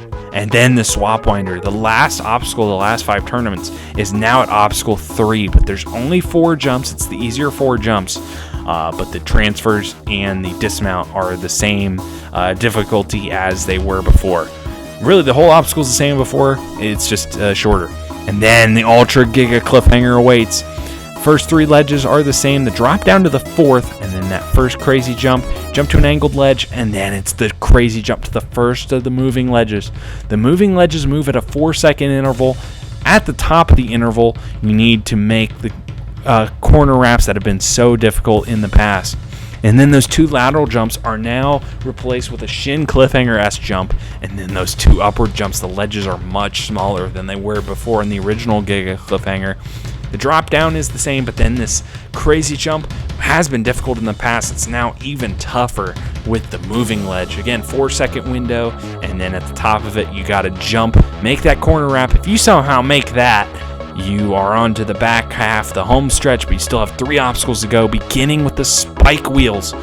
You have to land on those red blocks. If you land on the white poles, incidental's okay, but otherwise landing on just the white poles is a disqualification. You got to use all those pegs to get across, make those difficult jumps that go down and then up, and then it is the scrambled eggs. There's now 5 eggs in comparison to the 4 from before. And if you survive all of that, it is the Terror Hill at the end. We haven't seen it since Tournament 11, but it's back to the original version with no track, no guide rail in the middle. You got to keep it straight and centered, get up the hill, and if you can somehow get through that, get to that final platform with the 4, you're moving on to the final stage. I'll be honest, in practice, I have a way of doing the salmon ladder in which I kind of just go full send on it, and when my first couple jumps messed up, it kind of messed with my timing for the whole rest of the stage. Long story short, it was not a very perfect run, nowhere near how good my stage 1 run was, but all that matters is that I was able to get through, and now I'm here. I don't usually get here that often anymore, but finally here on stage 3 again, and I'm looking forward to maybe get a chance at this cliffhanger again, but you never know what can happen. I might get there, I might not. Maybe I'll beat it. Beating stage 2 for my second time in a row, especially with all these new obstacles and with them actually moving now, felt great. And I'm really happy that nothing derailed on any obstacle, because I know my punching strategy was really, really risky, but it ended up working out. For stage 3, I'm mostly worried about the second obstacle and the cliffhanger, and also the 5th obstacle. I mean, really anything can take me out. But right now, I'm just hoping that I can get a personal best and beat the 3rd obstacle. And I did not think I'd actually be able to get back to this 3rd stage, considering how little practice I had going into this tournament. I don't really have much expectations for myself on this 3rd stage, because all 7 of these obstacles are just absolutely brutal. I would like to get another shot at the cliffhanger, but it's a long road to get here, so I'm just gonna do the best I can. Well, I'd say stage 2 kind of felt like a car wreck most of the way through. It basically it's what it would feel like if, you like took a wrong turn down like a big mountain and you were just rolling down the mountain. That's kind of how my stage 2 run felt like. And I'm very glad that it's over, and I also don't know how I got this far. Anyways, stage 3, I guess we're here. I felt like stage 2 went smooth as butter again. I feel like it just went as smooth as stage 1 went. I feel like I didn't really have too much pressure with the time. I feel like I got through all the obstacles pretty cleanly. Finding myself here with a newly designed stage 3. I mean, I've got here freaking, I don't even know how many tournaments in a row. It's been crazy, and I just haven't been able to get through it. In practice, I'm feeling confident. I've beat it a few times. I like how the obstacles are put together. It's just like I gotta take my time. The spike wheel or whatever you call it, oh my goodness. Like, I'm gonna take my time, and hopefully we can get to the final stage, but we're gonna see what happens. For stage 3, I'm being realistic. Spike wheels is pretty much a tough obstacle that's been a struggle in practice. My stage 2 performance, I was scared of that incline ladder that entire time. I was just glad to get by it. And clearing with almost 30 seconds left on my clock was pretty fun, to be honest with you. Beating stage 2 felt great. My favorite stage 2 clear on this course. I really just feel like there's no pressure on me going into stage 3. The first obstacle is designed to take me out. Discus maze. I'm really worried about every single obstacle on the stage. Usually I'm more comfortable on stage 3s than I am the first 2 stages though. but my ultimate goal is to beat the Cliffhanger. I believe I can do that, and I'm gonna give it my best shot. Well, here we are. The first tournament of Era 4 has provided a lot of success. We still have 7 competitors remaining for the third stage, and the first man up is Petrillo Fam 4. He has 7 obstacles between him and the final stage, no time limit. He's the first competitor to ever take on the Discus Maze. Gotta make these back and forth jumps. He started, the one rule with this obstacle is that you cannot, oh, he almost came off that 5th one as I was trying to explain the obstacle. Whoa, lag on that 6th one. This is just a weird run on this obstacle. But yeah, you cannot reset to the platform on this obstacle once you start on that tower portion. But now he makes the first drop, hit that switch, knock that block down. He lands the 8th. And now the big jump up to the 9th. And he will get that as well. Got to land in that first circle to complete the, well, I guess if he touches the circle, technically it's a clear under WNL rules, but I digress. He is on to the Infinity Rings, the new and improved version of it. Notice here that they get thicker here for their first 3 jumps.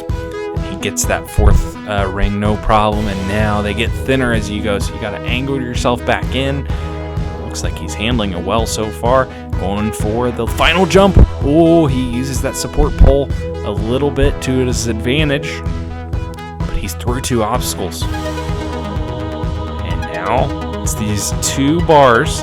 Oh my God, Petrillo, you can't fail that. It's literally a placeholder. Like, I'm gonna be very sad if anybody fails those jumps. You have no business failing them. But Petrillo gets the first transition on the swap winder. This new and improved question mark version. Petrillo gets the crazy jump to the 3rd. Gets the 3rd transition. Now, crazy jump to the 4th. He gets that as well. One final wrap around. He gets a save jump. He sticks it. Now this dismount is big jump, but he gets through. Petrillo Fam 4 is back to the Giga Cliffhanger, but it is now the Ultra Giga Cliffhanger. More ledges, more difficult than ever before. And as we've seen, he's had his battles with this cliffhanger, hoping to find his way through today. First 3 ledges, no problems. He drops the 4th, sticks that ledge. Now, the first crazy jump. Not a huge jump, but you still got to be focused, and he gets it. Now this jump to the slant. And the first moving crazy jump. He gets it. And now Petrillo trying to time it up. Got, again, 4-second window. So now it'll go down for 4 seconds, and now it'll go back up. And it's approaching the top. Jumps around, and he sticks that cutout. Petrillo gets the first corner. And a bit of a slide there on that slanted ledge. He's going for that shin cliffhanger jump. He gets a save jump and sticks the ledge. And now the 2 upwards. The first one, he's getting some save jumps, but he is there. And now the second one. This jump has been so tough. It's even tougher now, but it's no match for Petrillo. And now the big drop here. On the second phase of the cliffhanger, he lands it. And now the moving crazy jump, this huge jump. Petrillo, oh, I thought he mistimed it a little bit, but he's fine. He gets it just as it was starting to go up.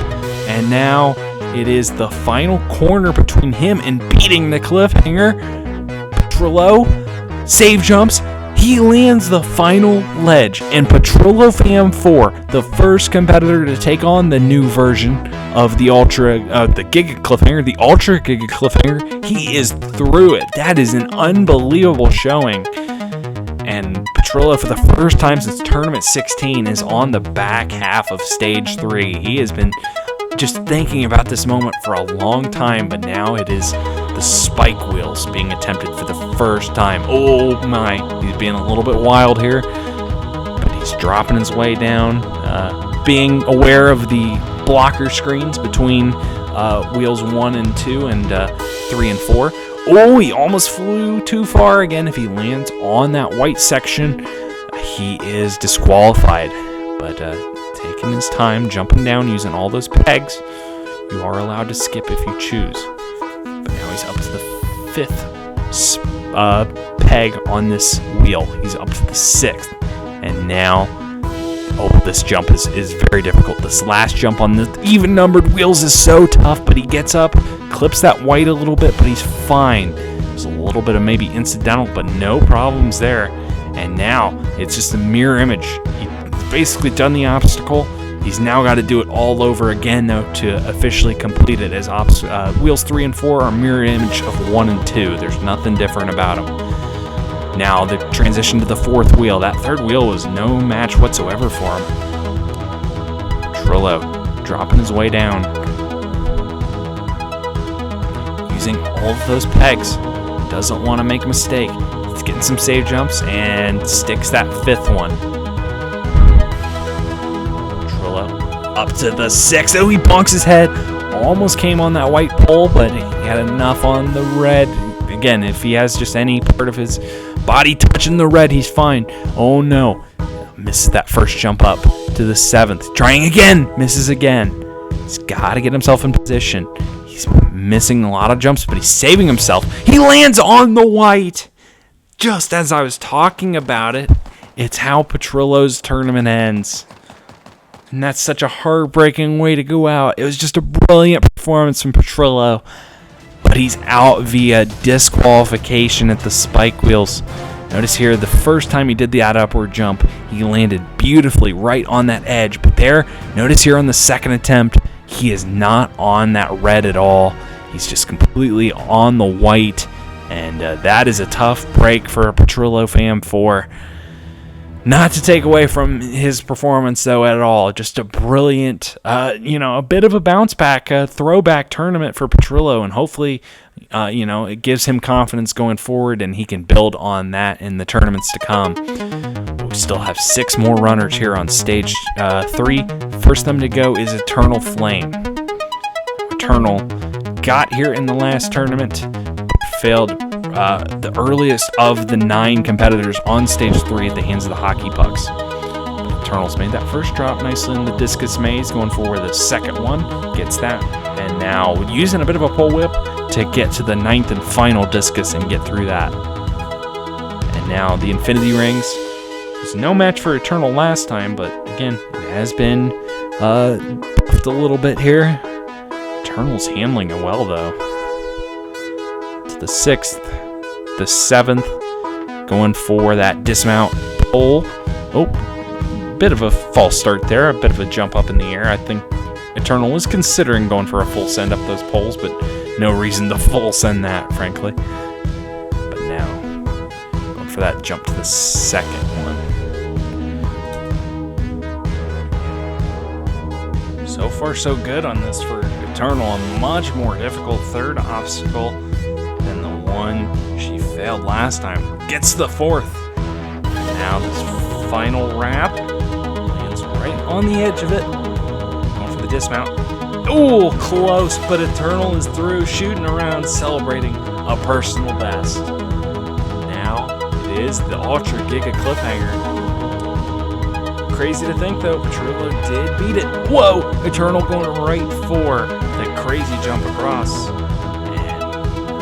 Quickly, Eternal to that moving ledge jump, gets the first one, no problem, but now going for the corner wrap, no issues, using that cutout to their advantage, and now it is that Shin Cliffhanger jump here.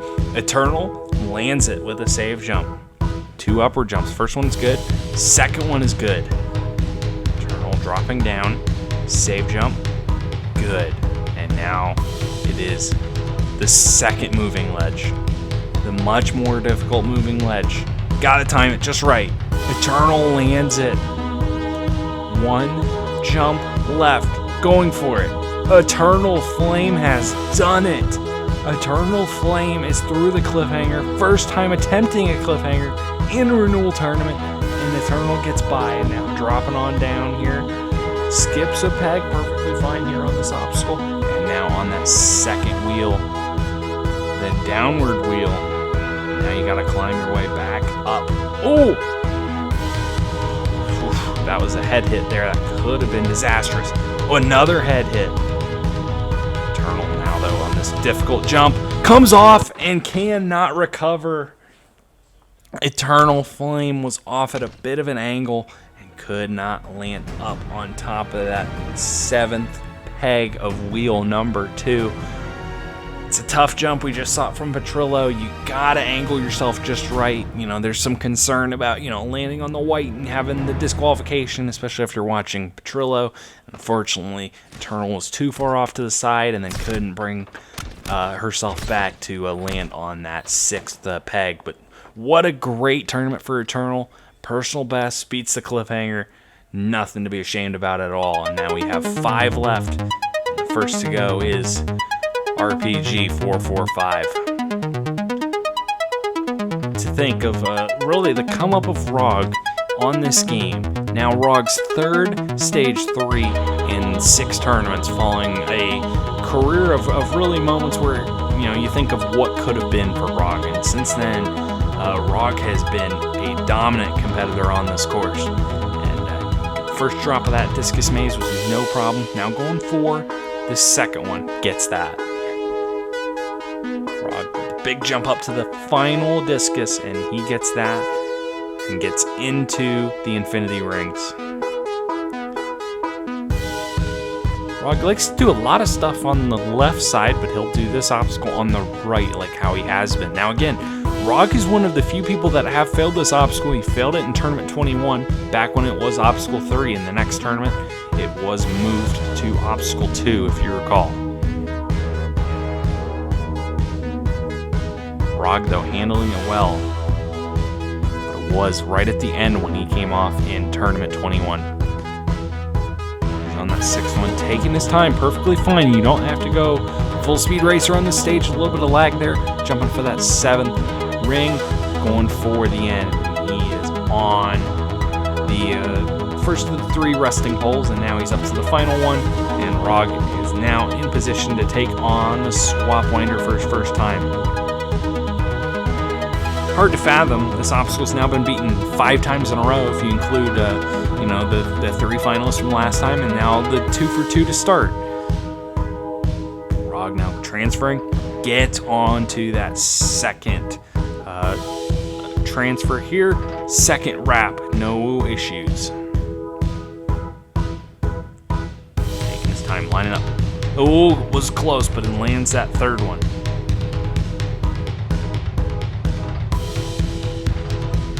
Lands that 3rd transfer. Now setting up the transition to the 4th. Coming up short. RPG 445 is out on the Swap Winder. I think I did jinx him. I hate to say it. I did mention on how everybody's beating the Swap Winder even though it's tough. And then the Swap Winder takes out RPG 445. Another good tournament for him, though. He continues to build on his resume, and we'll see if ROG can keep this momentum going here in early Halo Infinite. But now, another competitor that has continued to shine and impress. Atlantic Champ. Back-to-back Stage 3s. He's doubled his Stage 3 count in just the last 2 tournaments. But first things first, it is the Discus Maze. It's a difficult obstacle. Our competitors are just really good at this point, and they're not really showing, too much concern, too much struggle with this obstacle. But they, I trust you. These jumps are tough. You got to be very precise. But Atlantic pulling it off, jumping up to that last one. A bit of a slide, but no problems there. Now lining up and lands inside of the 1st infinity ring. Taking his time, jumping to the 2nd. Oh. Cameraman is not really on the right side. We'll see. Oh, cameraman might be getting in position. A little flipperoo. All right, that was a somewhat improved camera work from before, but again, cameraman probably doesn't make enough, so it is what it is. 1 ring left for Atlantic. He lands that, and now this dismount out of it. Not as easy as it seems. It's not a home run by any circumstance. Once you get to that point, Atlantic pulls it off and gets up to the rest pole. And now, Atlantic gets to the 1 obstacle in the Stage 3 in the last tournament that he didn't get to try. He now tries it at Obstacle 3. It is the Swap Winder. First transition is good. goes from 1 to 2, gets that.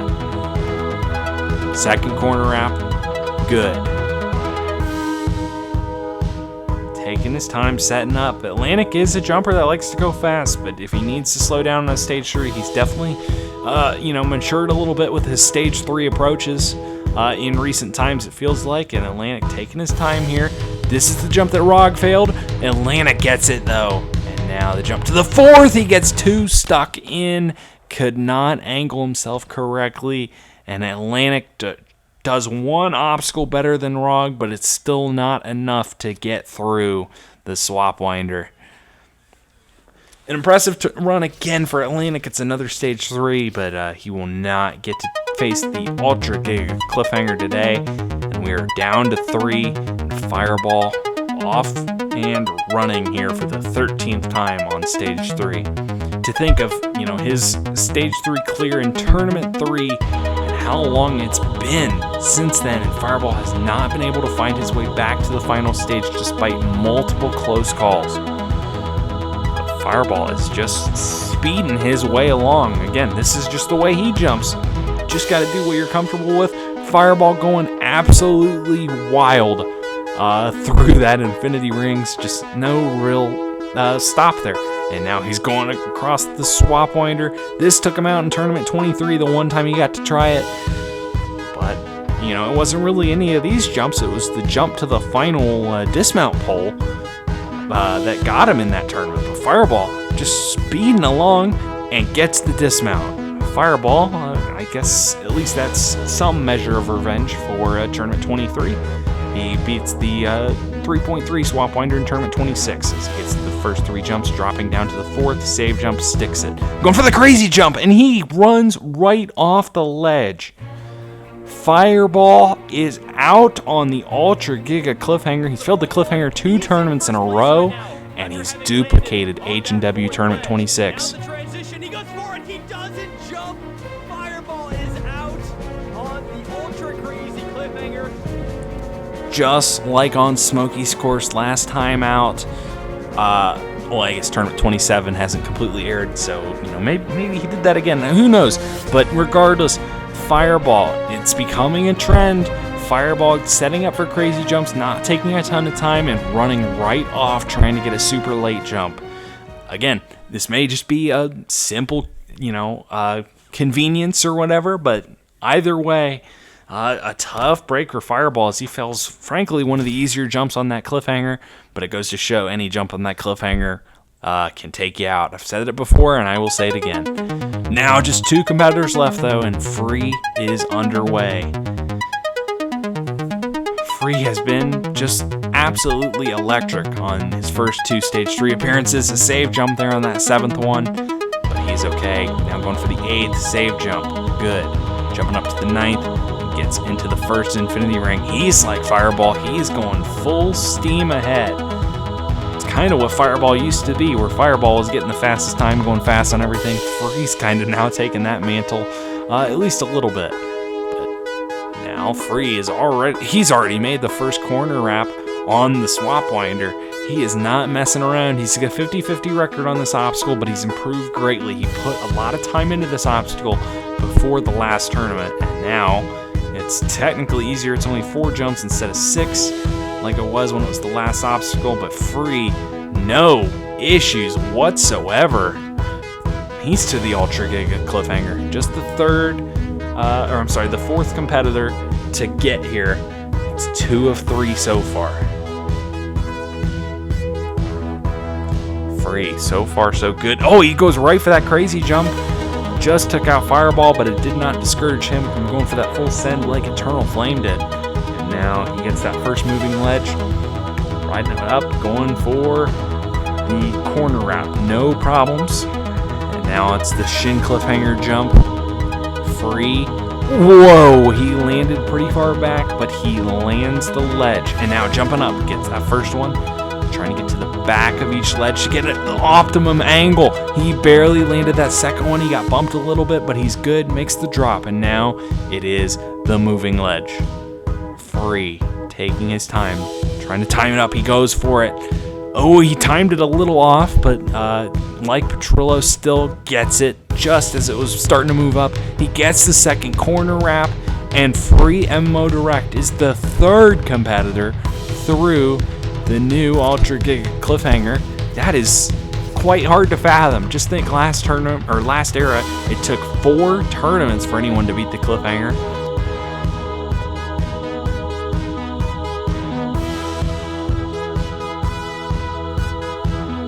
But now it is the Spike Wheels.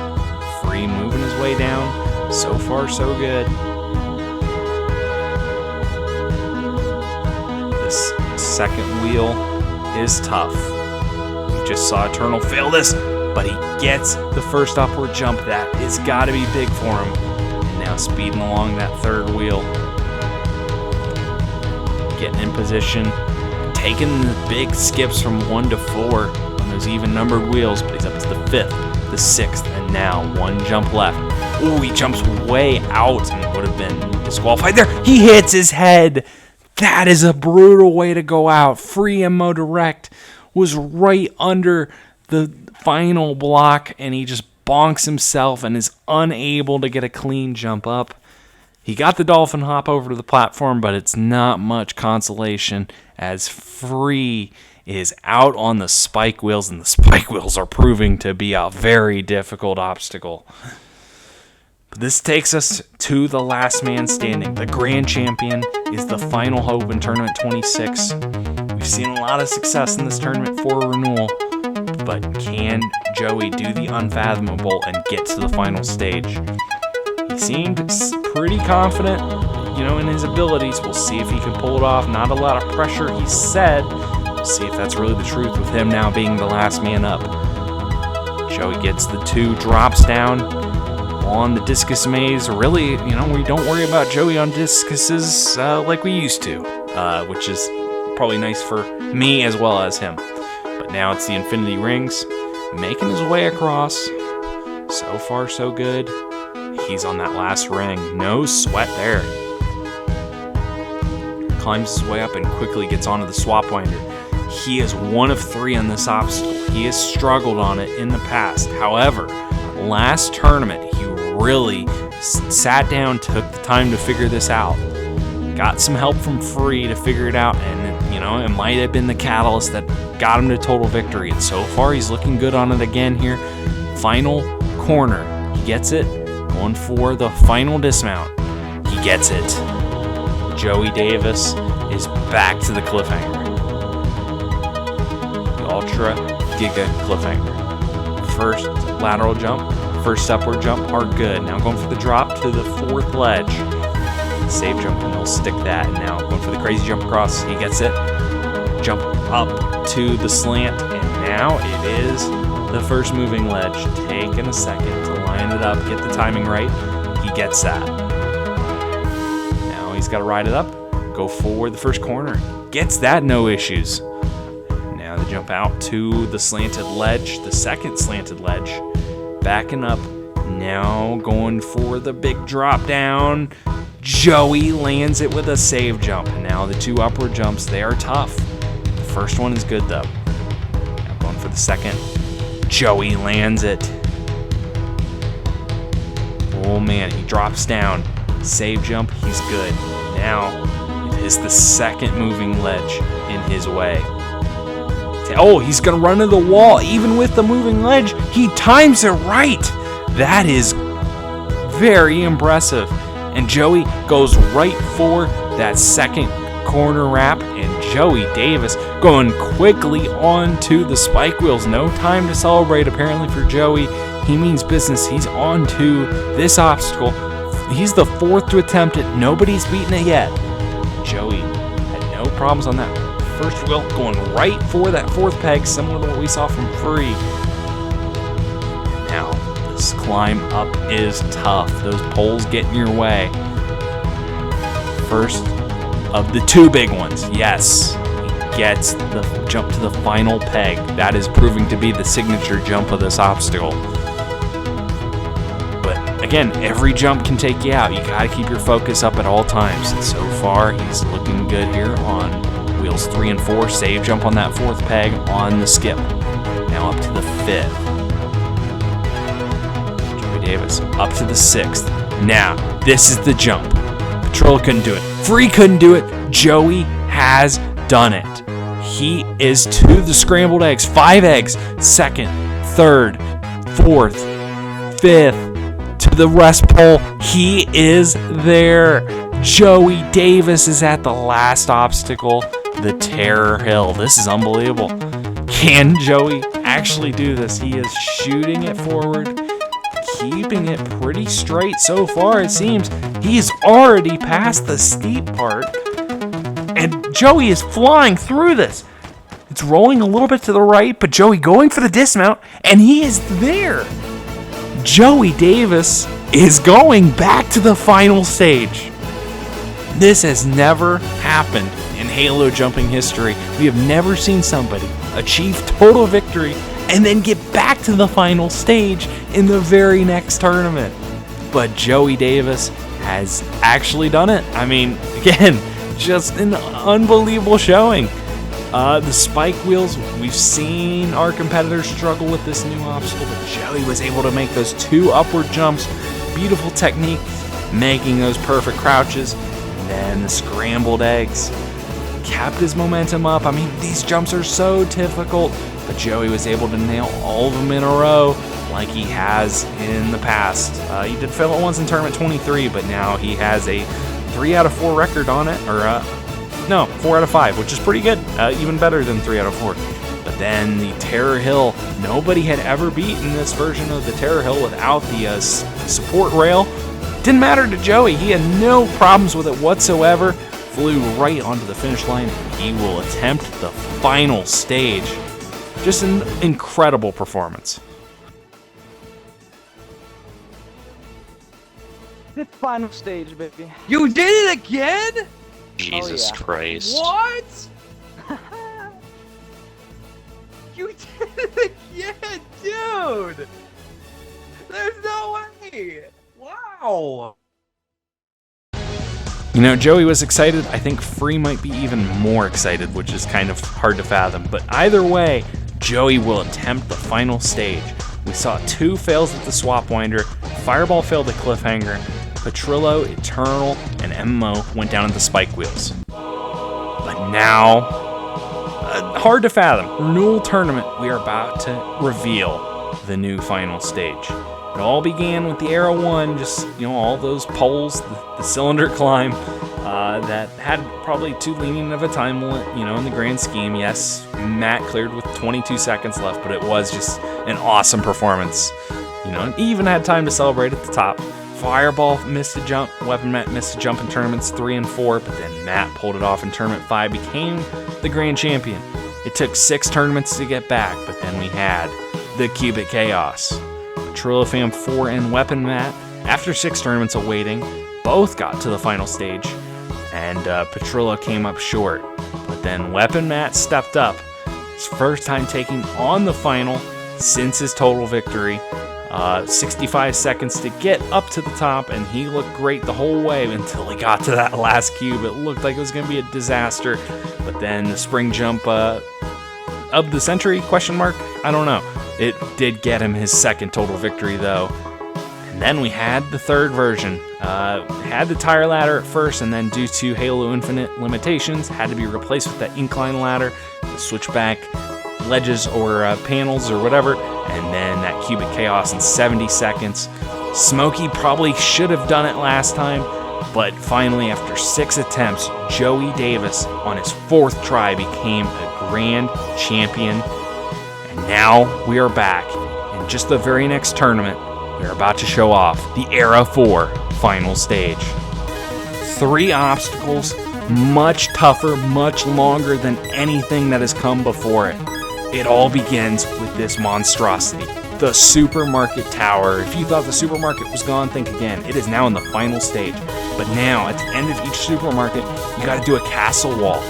3 pegs to get up to the next one. So supermarket, 3-peg castle wall, supermarket, 3-peg castle wall, and then 1 final supermarket, a 3rd supermarket to get to the end of this obstacle. Just a brutal start. You have to go full send through it if you want to have a chance to make it.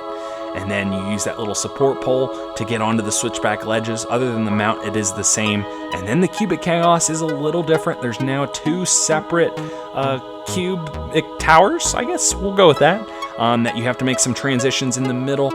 Off the top of the second tower, you jump back to the first to then make the jump up to hit the buzzer. If Joey can somehow do all of that within 2 minutes and 5 seconds, he becomes a champion again. Man, clearing stage 3 for my 5th time is incredible. I really didn't expect to do that at all this tournament. My goal was just to get back to stage 3. Coming into this final stage, I never expected to see so many familiar faces here. This final stage is a monstrosity, and it is definitely, just by the looks of it, the hardest final I've ever seen. I think I can do it. I've beaten all these obstacles before, but just the thought of 2 total victories in a row is insane, but I'll give it my best shot. Well, let's not waste any time.